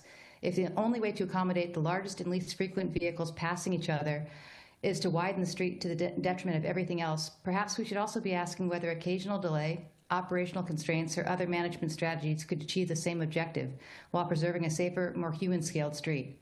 Clement is a designated truck route, but is also the residential street bordering a park, the Bay Trail, and the Cross Alameda Trail. The fact that trucks use it shouldn't mean every other use or the safety of everyone must be compromised. Thank you for your comment. Paul? We're going to try Paul again. Paul Ting. Hello? Yes. Can you hear me okay? Yes. Hi, thank you very much. Good evening. My name is Paul Ting, and I'm a property owner in Marina Shores. Thank you for the chance to speak. I want to raise 2 points tonight.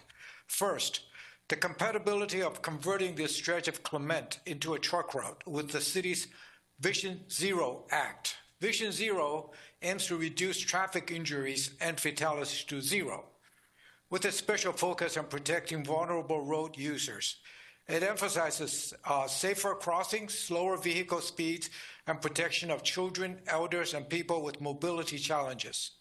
The stretch of Clement between Sherman and Peru is the main crossing our community uses to reach the natural beauty of the Marina waterfront. The children's playground at Clement and Stenton is a popular spot for young parents and toddlers, and every day we see families crossing near that intersection. Every day we also see retired elders crossing Clement to enjoy the serenity of the waterfront. Converting this stretch into a truck route presents an escalated risk of accidents and serious injuries. This is not an occasional crossing. It is a daily essential gateway for the entire neighborhood. Before moving forward, the city should provide a safety study fully consistent with Vision Zero, showing how vulnerable residents will be protected. My second point is the loss of fundamental character of Marina Shores community. Marina Shores is named for the proximity to the marina. The properties were marketed on the basis of walkability to the waterfront. The neighborhood's identity, serenity, and value come from waterfront enjoyment. Homes closest to the water, especially along Clement, were originally priced at a premium because of the safe, walkable access to the shoreline. Turning these blocks into a truck corridor destroys that character. It flips a waterfront premium into a truck route discount. The California Environmental... Thank you for your time. Thank you for your comment. Let's move to the next person.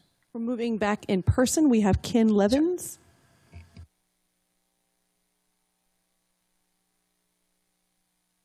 Hi, thank you very much for your time this evening.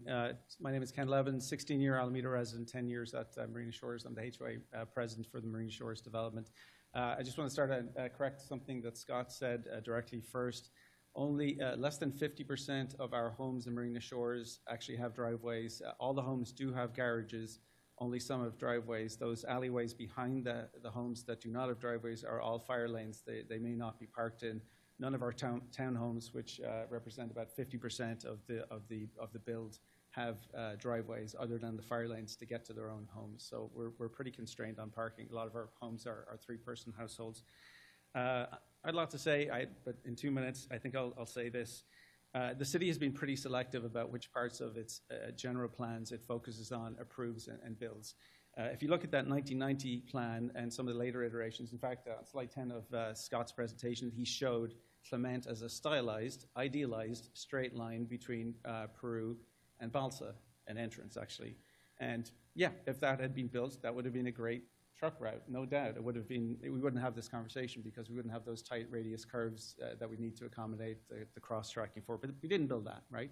We built something very different. We built basically a chicane, as somebody said, a series of 4 250-foot radius curves that don't really suit tracking for trucks.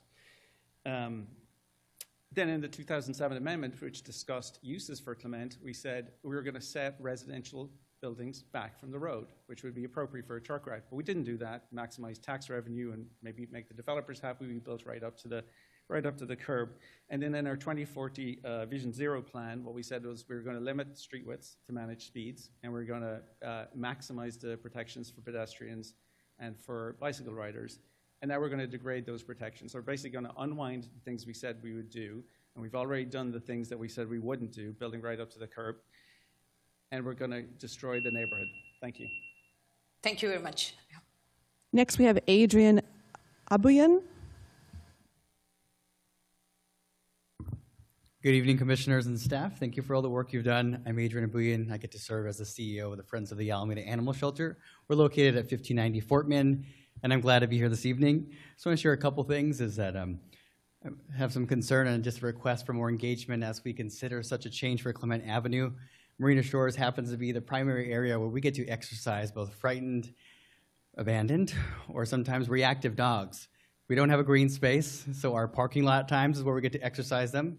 We're in a difficult to find location. So as we rehabilitate, or sometimes try to rehome or service these animals, we walk those streets 7 days a week.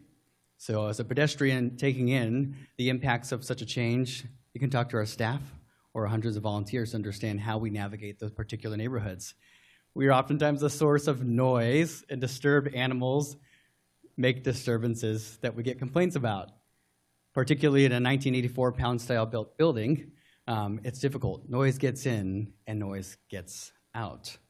And so I ask that you just consider more engagement, particularly to understand how this will not just impact the residents there, but we may be out of the study area, but the streets that surround us are Clement, Fort Mill Way, and Alaska Packer Way, right? 9 spots to park in front, and we don't allow staff to park in them because it is a public service, a service that we get to partner with the city to provide, an animal shelter in a full-service city. It becomes increasingly more difficult as we have more population increase, meaning we have more increased population of animals surrendered. And these are more difficult animals to work with that we hope to rehome one day.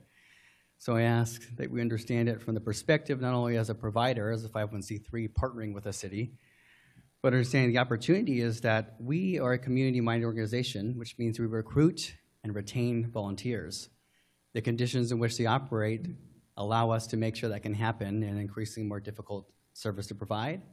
And this kind of change bring that kind of impact. So I ask that you just consider more engagement now. Thank you. Thank you. Next, we have Suzanne Deers.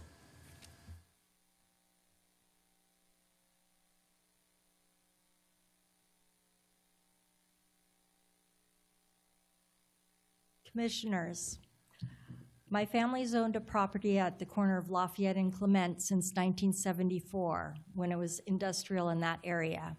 Now, granted, that's not the area in question, but I've seen a lot of changes along Clement through the years, and especially lately, where there's children walking up and down Clement now where there used to be none. This area in question, portion of the road, I've driven it myself many times.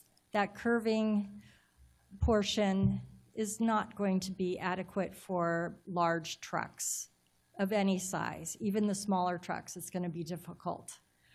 The width of the lanes, even if you take out parking, it's still going to be tough. You have not considered the portion that used to be Pennzoil.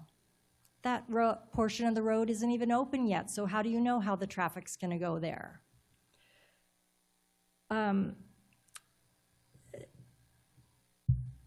Really, truly, nobody wants a truck route on their road. Buena Vista doesn't want it, Clement doesn't want it. But when you think about the best safety for the route, that would be sticking to Buena Vista. Thank you for your comment. We're going back online. Next we have Anna Meyer. Yes, can you hear me? Hi. Yes. Hi, Anna. Hi.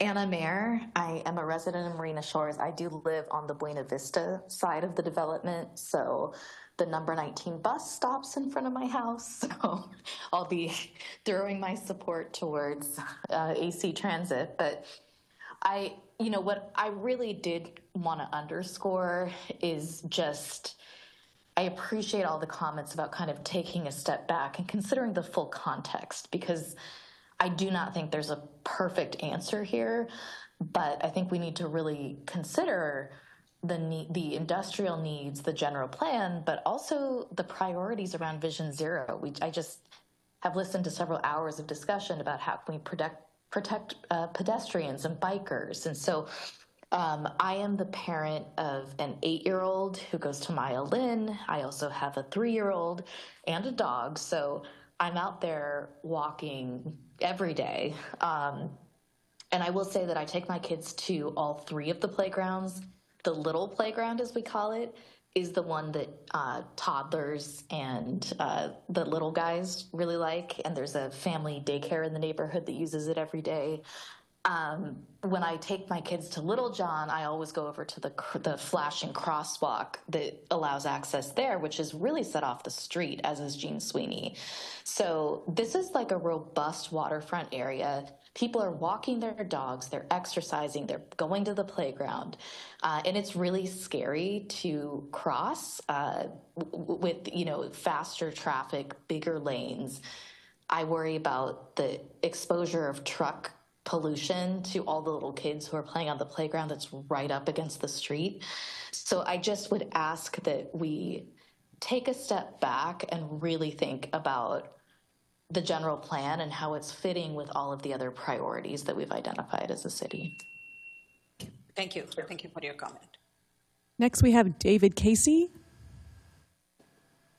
Hi, David. Hello, can you hear me? Yes. Hi. I think we're saying a lot of the same things, but it seems like some series of half decisions all the way back to 1990, moving the truck routes from Buena Vista to Clement, removing them from Atlantic and Sherman, and back again, have been a bunch of small decisions thought of individually. And I'm hoping that the commission can review them a little bit more holistically, allow that safety study along Clement to be commenced for even autos, not only large trucks, which it sounds like maybe there are some safety issues as of now, which is my opinion as well. But we'll let the studies commence and have additional traffic studies done for potentially the whole island to see where the best truck routes would serve for the burgeoning island of Alameda as it's been developed all along Clement, on the Naval Yard, and all throughout the Tilden Avenue intersection as well, just to make sure we are doing a holistic approach for this solution versus solving it street by street. Thank you. Thank you. Next, we have Jim Strelo. Hi, Jim. Good evening again.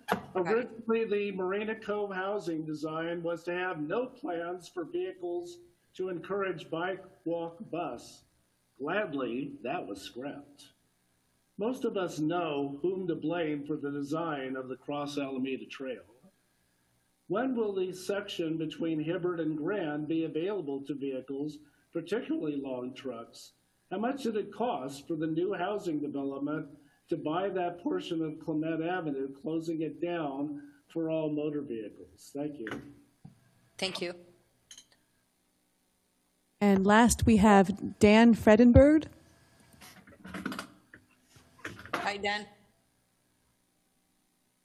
Hear me okay? Yes.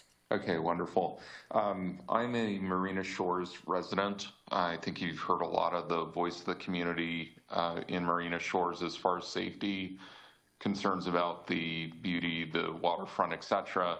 One of the things I'd like the commission to consider is the community development tax that we've already put in, being here for 10 years as a resident, understanding that this is part of being part of this community, developing the park, the waterfront, and the bike route. Now we're asking for the same community to pay for the retrofit. So I would vote for the GP amendment and your option 4 of keeping Buena Vista as the truck route, which would be at really low, if not low, no cost to the community and also the city. Thank you very much for your time. Thank you for your comment. We have no more speakers. Okay. Thank you. Now we are looking at the commission to deliberate on this. You have heard the public comment, and we have a lot of materials in front of us. Who wants to go first? And again, this is a discussion item. If you want, I'll start. Like, you all know I say a lot, but I'll start with just a little fraction. And Chair, can I say, could you give the right to any other commission member to interrupt me and cut in if they want to build on comments? Probably, I will let you know. Your discretion. Your discretion. First, I just want to thank everyone.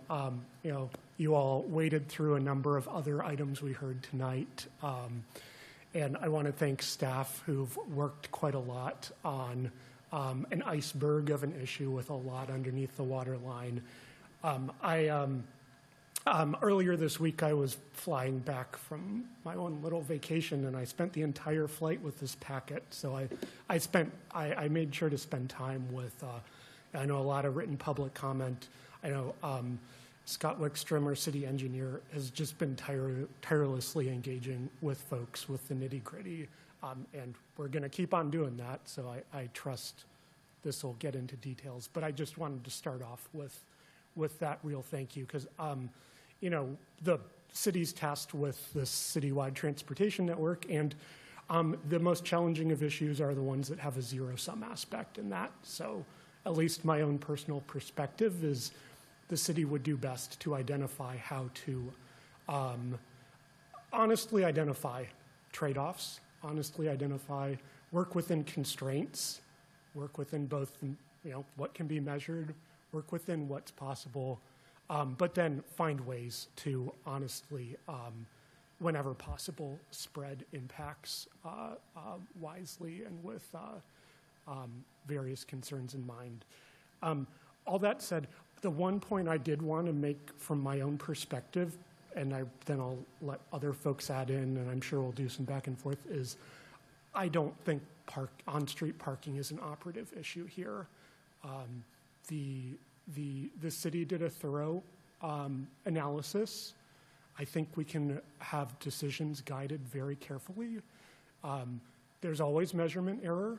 Things always change seasonally. On-street parking is a valid concern. It is the lowest of the city's priorities. It explicitly here, neighborhood connector street, on-street parking, very bottom of the list. I understand that parking is a quality of life issue. I also wanted to flag that we've got a really unique set of developments here that have each kind of represent just different points in time.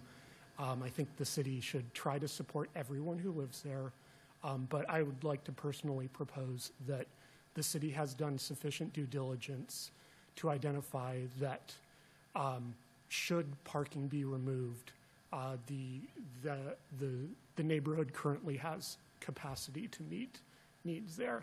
I'm going to say I have a ton of other issues I want to go into, but I'm just looking for a very concrete aspect to flag here that I think on-street parking concerns, specifically for parking usage, as opposed to other concerns about how on-street parking narrows roadways and mitigates speed factors that I'd like to return to later.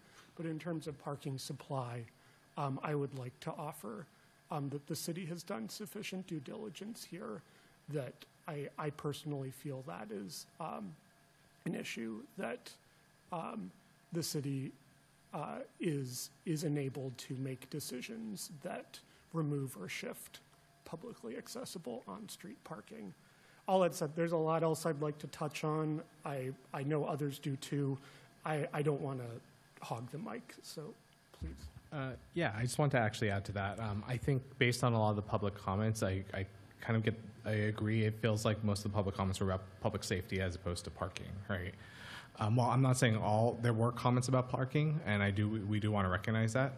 But I think parking is also one of those things that you can find ways to find parking in other places. Do you know what I mean? You may just not be able to park in front of your house. You're parking around the corner, which I know kind of sucks, but I think there are ways to kind of alleviate the total parking needs, right?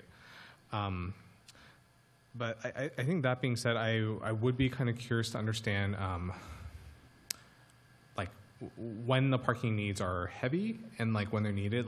I think listening to this, something I was trying to figure out is are there ways to have it be like truck route during the day, parking at night, or some combination of that? Like, could you do like temporary bans on parking to allow for trucks at certain times and the vice versa? Mostly because I'm trying to see if there's a way to like have your cake and eat it too with this, which I know is difficult, but I'm wondering if there is a way to allow for parking when it's needed and still allow for the truck access.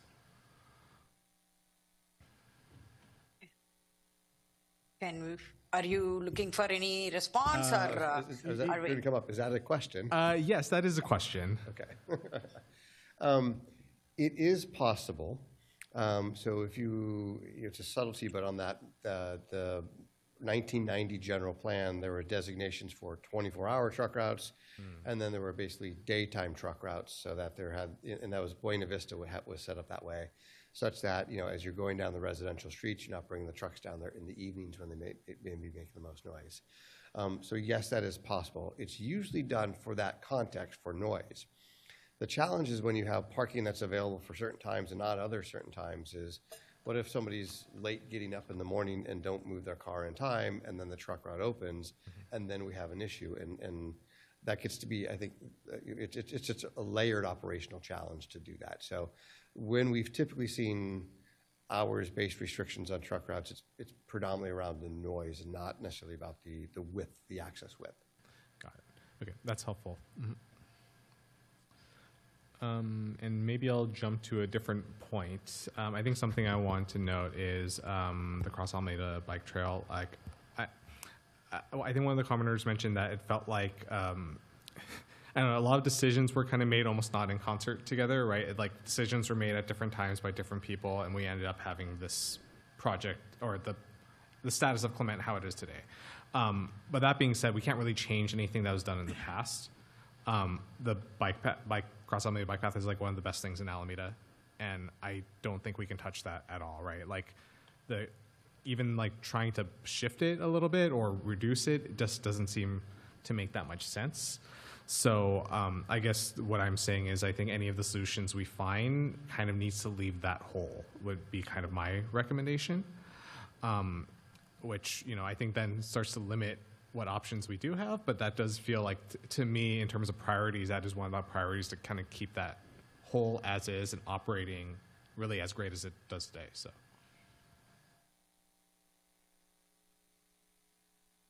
Okay, Commissioner Cloyne. Thank you. And I echo Commissioner Derek Abrams' comments. It's always great to see so many public comments. It's now after 10 p.m. and most of you are still here. So I appreciate the helpful input on this obviously important topic. I tend to agree with the comments that have been made already, that the parking aspect of this is a relatively minor concern, primarily because, as the city engineer explained, we're probably talking about net 6 spaces, which is not a great deal. I also note that while not every, I'm looking at the satellite image, not every home in this neighborhood has a driveway, it appears that the ones that don't have a driveway have a 2-car garage. So I would like to think that the parking issue is relatively minor. I think as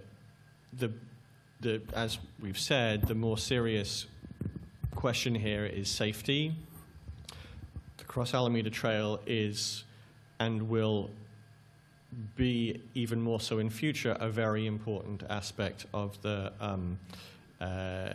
of our community. I use it myself regularly, and that stretch along Clement past the waterfront park, it's a very attractive part of the island. It's an attractive street. I can see why people like to spend time there. But if I look at this, the different aspects of this, as we've said, it's sort of a zero-sum game. There's no perfect solution here. A perfect solution would be trucks don't exist. We never have to move anything around that's bigger than I could carry in a bag or on my bike. Unfortunately, they do exist, and we do need to get them around from time to time. Probably this part of the island, I'm guessing this part of the island probably has less truck traffic than certain other areas, partly because it's sort of in the middle on the north waterfront. So maybe it's not the busiest area for trucks in general, but the city can tell me if I'm wrong about that. But I think as I look at this objectively, if the two options are the truck route has to be on Clement or the truck route has to be as it is today on Grand, Buena Vista, Sherman, then there are clearly far more residential homes on the Grand, Buena Vista, Sherman route. I know there's the waterfront park there on Clement, but there's also Little John Park on Buena Vista Avenue, and the current truck route cuts that off from the large Star Harbor development. That's obviously not ideal. I think the truck route is longer if it has to go via Buena Vista. There are 4 turns if it goes that way. As I say, objectively, it looks like Clement is the logical route, but I think, as someone else mentioned, having the bike track next to a truck route is obviously not what you would do in an ideal world, but I think given where we are today, that is probably the more logical solution, based on what I'm seeing and based on the information that we've been given so far. But again, whatever solution we come to, it's not ideal for everybody, because unfortunately that's the nature of these kind of decisions. Okay, Commissioner Johnson, do you have anything to add? No. All right, okay. I'm going to ask few questions and then I'm going to give it back to Commissioner Dara Abrams. Is that okay? Oh, of course. Just questions.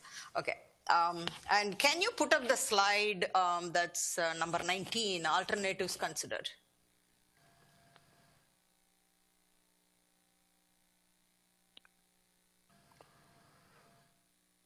I was at the public meeting. And I think I was there for whole time, I want to say.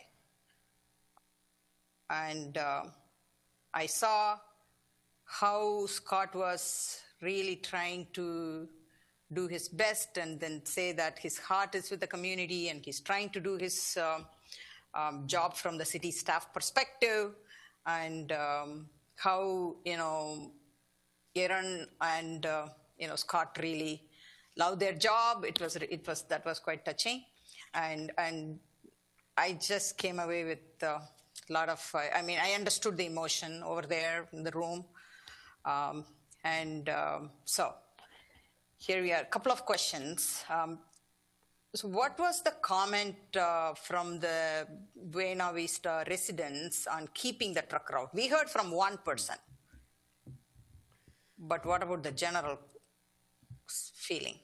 We only did hear from the one person that evening. There's another woman tonight who spoke, who lived on the north side of Buena Vista. It's fair to say that we haven't really reached out to that full neighborhood to ask the question about the maintaining of the possibility of maintaining the truck route on Buena Vista. So that's a bit of a different outreach component. And that would be one of those things that would only be really fully undertaken should we, and I'll almost put it in this context, should council decide that it's appropriate to consider a general plan amendment. Okay.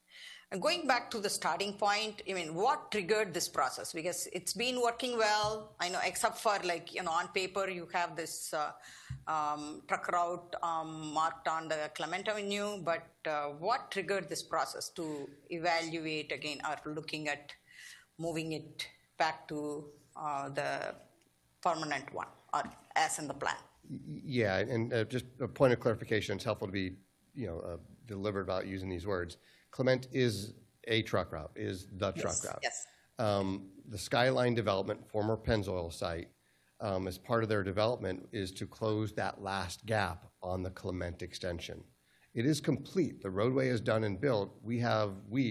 City, basically told them, leave the fences up and don't open the road because we're not sure that if we open it up, and it is a truck route, that we're going to have the side swipe issues to the west, if you will, to the Kirby portion. So what's precipitating this whole discussion is the fact that the final gap on the Clement extension is complete, and we want to open the road.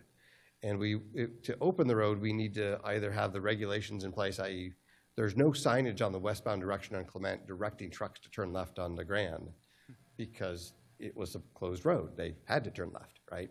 So we'd have to do that signage. And then I come back to the last slide in the slide deck, which was, even considering the truck route being maintained potentially on Buena Vista, we still have to do a little more detailed study about can we, using like an SU-30 and a bus, for example, can those two trucks or two vehicles safely pass each other with parking in place? Or does something need to be done?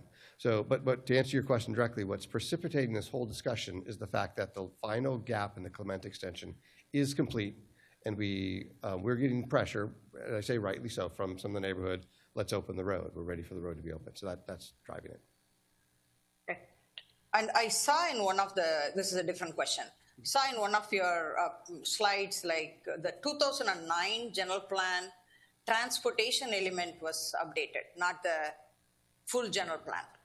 So is in your alternatives being considered, when you say that then general plan amendment could be an option or could be one of the options, is that the transportation element alone, or are you looking at in the alternatives considered option? I think it's again the 9th slide you put up first. Yeah.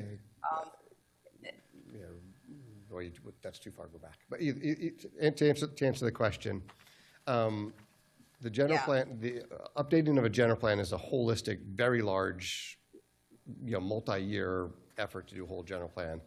Then you can focus on specific elements, such as the transportation element. That's a medium-sized task. You could also focus on like the housing element. We recently redid our housing element, right? Those are, I'll say, medium-sized tasks. A general plan amendment is much more of a surgical change to a specific portion of the general plan, right? So we would not, there's no talk or discussion about updating our transportation element here, because that's a far bigger undertaking that we'd ever even consider. But a general plan amendment theoretically could be a surgical kind of component to look at this one specific issue and make a ruling on this one specific issue. Okay, thank you. Thank you for clarifying. With that, I will turn it back to the rest of the commissioners, and then I will tell my points. Chair, if you're all right, I'll share a few more thoughts. Actually, could we have that alternative slide up again? That's helpful. So I started off by, Scott came with two questions. I gave my thought on the second, the parking aspect, but that leaving that to the side,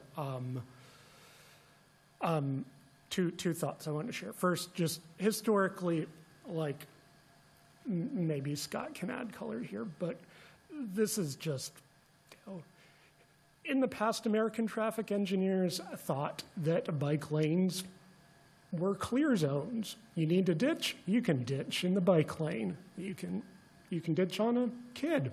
But that's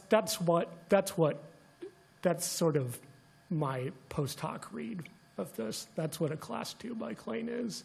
It means that's flex space. And it's the rest of the world would not allow that. In the meantime, North American standards caught up to Europe. And now there's a general consensus. And I know I love the public comment, the written public comment got into the city's resolution that adopts the NACTO guidebooks. Like, that's what you all are following now. And a class 2 painted bike lane, I understand that it would solve some geometric constraints, but the reason that it wouldn't fly in Europe, it no longer flies with American standards. And I appreciate, though, that that's a wrinkle that the various actors over multiple decades did not take into account. The main thoughts I want to share now is I think I don't think on-street parking is a concern here. However, the on-street parking is a real mitigation for speed factors. This commission, the city, is working on a multi-year, maybe it's going to probably stretch into the next decade, to repair Fernside Boulevard, which is also one of these historic rail alignments. It's too large. It's just too wide. People speed because it's wide. The city's working on quick build and permanent build stuff to really get at the one way you can control, well, first, speed control, top of the list for ways to lower crashes in a place like Alameda. And second, my non-expert read is top of the list is people have to feel like they're driving next to other stuff. They can't see wide open roadway. That's also why those painted bike lanes are they're not good for motorists either, because it looks like space you can ditch in. So even though I think Scott, to your second point, I think the city has done its due diligence and gone above and beyond to document what's necessary to remove on-street parking. I don't think that is a wise move from a safety perspective for this corridor, specifically for that alignment. I think it might be turning something that's naturally working into more of a Fernside that presents a future problem to solve. That said, I understand that approach 4 is just organizationally, it's a different ask, and staff aren't making that ask. I'll give my frank read. You've got enough interest from council that this is going to get follow up at that level, and the way that I would like to provide my own input into that is by saying that this outreach has been effective in reaching folks along the Clement alignment, but it has not systematically reached people on the Buena Vista alignment. If the city does pursue an amendment, literally just one figure, right? Yeah, I know there's a lot of process to it, but like that needs to take into account, I'm sharing my own perspective here, but I think that needs to take into account folks on Buena Vista, and it needs to think about mitigations there. Hope, you know, there's a park there too. We've heard a lot there. Super in the weeds process question. The city's updating the noise ordinance next fiscal year, right? You're already in a general plan update, right? Sorry, I went from like 30,000 feet down to 5 feet. So the other reason why I pause a little bit, right? So, and these are all good questions about the general plan. You have to realize, from my perspective, in our role, what we do here, and predominantly in public works, is plans are these bigger, higher-arching documents that are created, and we implement. You know, we have a general plan, we have an active transportation plan, that's all that kind of stuff. So we implement. When we start talking about general plan, whether it's the noise element, whether it's the transportation element, housing element, that effort is led through the planning department, right? It's traditionally not led by public works, so it's not our group here that takes the lead on it. To your point, I think it would probably best served to keep any amendment to the noise ordinance completely separate from this one here. This discussion about the truck routes, very valid and very clear. We have not engaged those residents in a sufficient perimeter on Buena Vista. If we would consider a general plan amendment, they would have to be noticed and have that same outreach done. There's a question, though, that do we need to basically notify the entire city, like with the same degree? And my gut feel says no, we don't necessarily need to let Bay Farm Island opine on whether we're going on Buena Vista or Clement. So divorcing a noise ordinance, this would come in as a standalone one, would be my expectation. But I would have to reach out to our planning department and understand what those steps would be specifically. Okay, thank you, and I appreciate that. As a non-expert, I'm diving way down into the details, but to the concerns that a general plan can only be updated so often or amended so often, and also just I want to be super mindful, like every ask that goes in to staff gets added to a queue, and we have to be mindful that every neighborhood has very unique and valid concerns, but we can't infinitely add to that. And so I'll just frame my comments by saying I think the city as a whole is collecting feedback that points towards council considering option 4 here, but that would need to be done in a manner that is as efficient as possible in order to minimize costs and minimize impacts on all the other ongoing commitments. I hear you. Thank you. Okay. And thank you to other commission members for letting me hog the mic. But I just want to, I know we're presented with a number of overlapping issues here. The city as a whole and city council will consider how to proceed. But just to, if I could summarize my thought, I think the city's made a valid case for the parking removal should it be relevant. I think the engagement process, as well as the city's experience with the negatives of very wide auto travel lanes, would indicate some potential net benefit to a carefully, very surgically constructed general plan amendment process. So, thank you. Can I actually ask a follow-up question that's related? Because I think Commissioner Darry Abrams' comments made me think a little bit more about like what it means to be designated as a truck route, and does that actually conflict with a bicycle corridor? And I guess what I'm getting at is, it feels like with the bicycle corridor, you want to have things that are traffic calming on it, to like kind of work with that. Does that conflict with a truck route designation? Like a truck route, are you not allowed to have X number of stop signs or speed humps or things like that? Or could we put those on Clement and have it be a very slow truck route? Or All good questions, all good points. There is no necessarily reason to exclude a truck route from a bicycle corridor.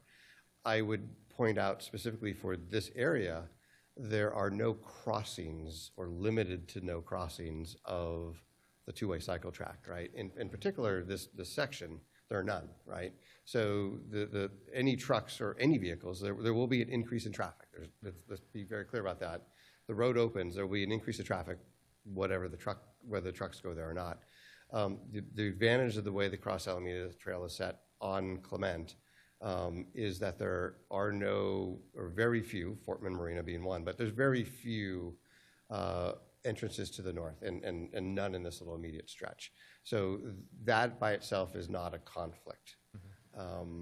You were, sorry, I lost track of that. Well, so I guess, like, for example, there's a lot of comments about people getting to, like, both either the cycle track or kind of to that north part of the area, walking across Clement and things like that. And I in my head, like, I feel like you want a lot of traffic calming features to allow for more of that, right? But one thing that we did deliberately and in anticipation of the roadway opening is we did install a flashing beacon at Stanton, so right at that bulb out. So there's one that's in place now, it's functioning, it's in place. That is one of the things that we've done. There's a lot of talk, I hear it all the time about Oakland, and they've really created a little bit of a headache for me, like, oh, they did speed cushions, speed cushions on truck routes, speed humps on truck routes, a lot of transit haulers don't really care for them. You may have potentially a sensitive load. If you're hauling dirt, there may be dirt that comes out of the truck at those locations. It's generally not desirable on an arterial and specifically not on a truck route. So those kind of traffic calming measures are probably ones that I'm not going to look at favorably. Now, we're talking about widening lanes, and this kind of goes back to Commissioner Darry Abrams' point about like the old school. The original alignment was a 12-foot lane with a 5-foot bike lane. That could have accommodated a truck because the trailer would have tracked right on over the bike lane, right? Is that a problem for the bike? Yes, potentially, right? Hopefully the bike and the truck are going the same speed. If we were to take parking out and widen the lanes, we could stripe to kind of keep the visual lane narrower. That does a little bit. That's traffic calming. It's not it's not effective as a parked car there for sure. But those are the type of traffic calming things that we'd be looking to add in is some additional striping to visually narrow the lanes. Still yet allowing the larger trucks that come through, their trailers can track over the inside stripe, if you will. Yeah, I appreciate that. So I think the end of my comments would be like as we consider things like to add in what traffic calming features we can along with whatever improvements we're doing to kind of both promote safety as well as whatever else we're doing with Clement. Commissioner Cloyne, do you have any additional thoughts to share? No, nothing additional, thank you. Okay. All right. Final, Commissioner Johnson? All right. Okay. So can you go back to that same slide again? Can we put that up?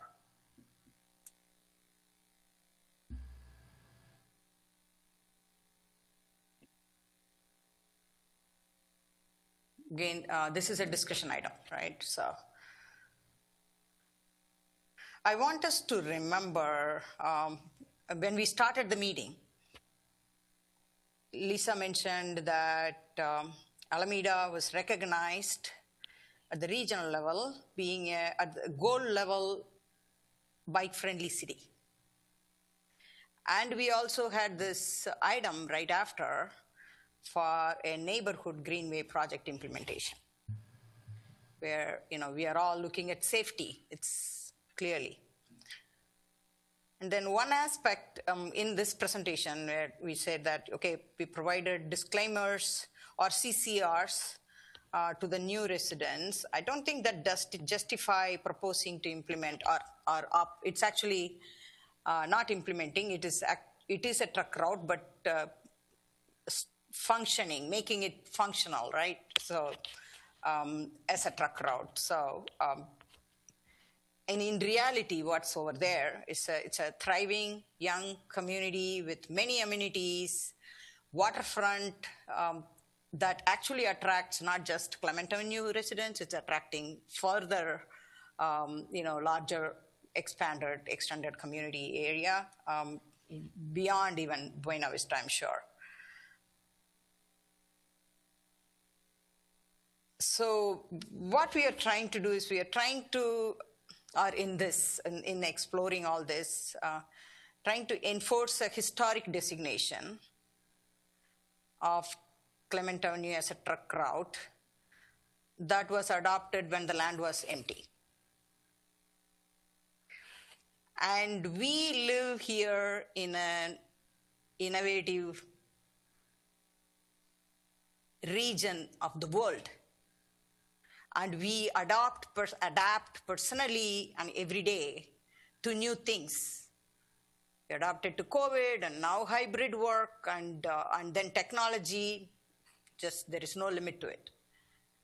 And it is time. It's clearly my opinion. It's time we look at this as well, given the new context, how it is. To me, parking is a very small, I know it's a big issue for many people, but it is small, given the massiveness of the remaining, the safety compromisation. And then you have this huge, beautiful Cross Alameda Trail, which I loved biking. Which got the gold level recognition for city and all that. So I think it's time we looked at it differently, which means that I'm eventually moving to the number 4 here, but which means that Buena Vista residents need to be outreached really well. So I think that would be the best approach. Again, it's my opinion. So we have this beautiful community that was developed, and then so many things were done, and we built the Cross Alameda Trail right there, and then we are now looking at redoing it. That's really doesn't make any sense in the economical point of view too, So that's my thinking.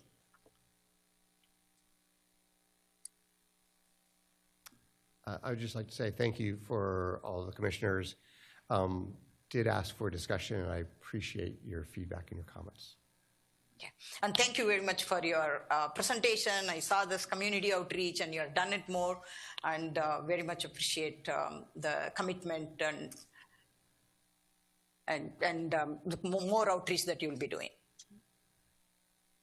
Chair, could I add just another thank you? Because, we see the city deliver so much, but the staff here is really small. There are people juggling many hats and many projects, and I think I'm just going to just say thank you again.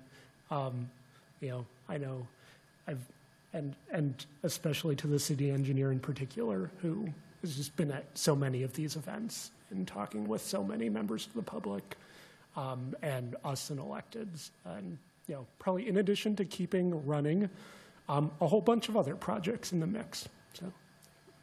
Yeah, absolutely. Totally second that. Okay, so moving on to the last but one. So commission communications. Do we want, I think, is Commissioner Nachtigal still here? She is not. She is. She left, but we still have quorum. I figured. Yes. I figured. Okay. All right. Any commission communication? Chair, I have a brief one, if I may. Okay. I Sure. just wanted to share as a resident of Alameda, last night, City Council took action to put a infrastructure bond on our November ballots. It's a topic that's come up here often. The city engineer gives a great paving presentation, and just understanding the constraints the city is under and how each year less and less pavement is purchased, and the city is gradually falling behind in its pavement quality. At the same time, I've appreciated everything staff have shared with us about just the reality of the costs of building these integrated programs that both maintain streets and improve safety. And so that is a component of the Safer Alameda Act. SAFER stands for an acronym. I'm sure voters will see what that is on their ballots. But I just want to say, as a community member and a voter, I am glad that the city is making this ask of residents. I think it is a big ask, but this body has seen both the importance and the unfunded liabilities on the city's streets, and this measure crafted by the city council gives voters an option to invest in streets, climate change preparation, and safety improvements. So I encourage anyone who is interested to learn more in advance to go to the city's website, where there is educational information about the city's infrastructure needs and this option being presented to voters in November. So thank you for your time. Thank you, Commissioner Dara Abrams. Okay, any other comments from other commissioners? Do we want to adjourn? Can I have a motion? Yeah, I'll make a motion to adjourn. I second. Right. Okay, thank you. Thank you all. Have a good night.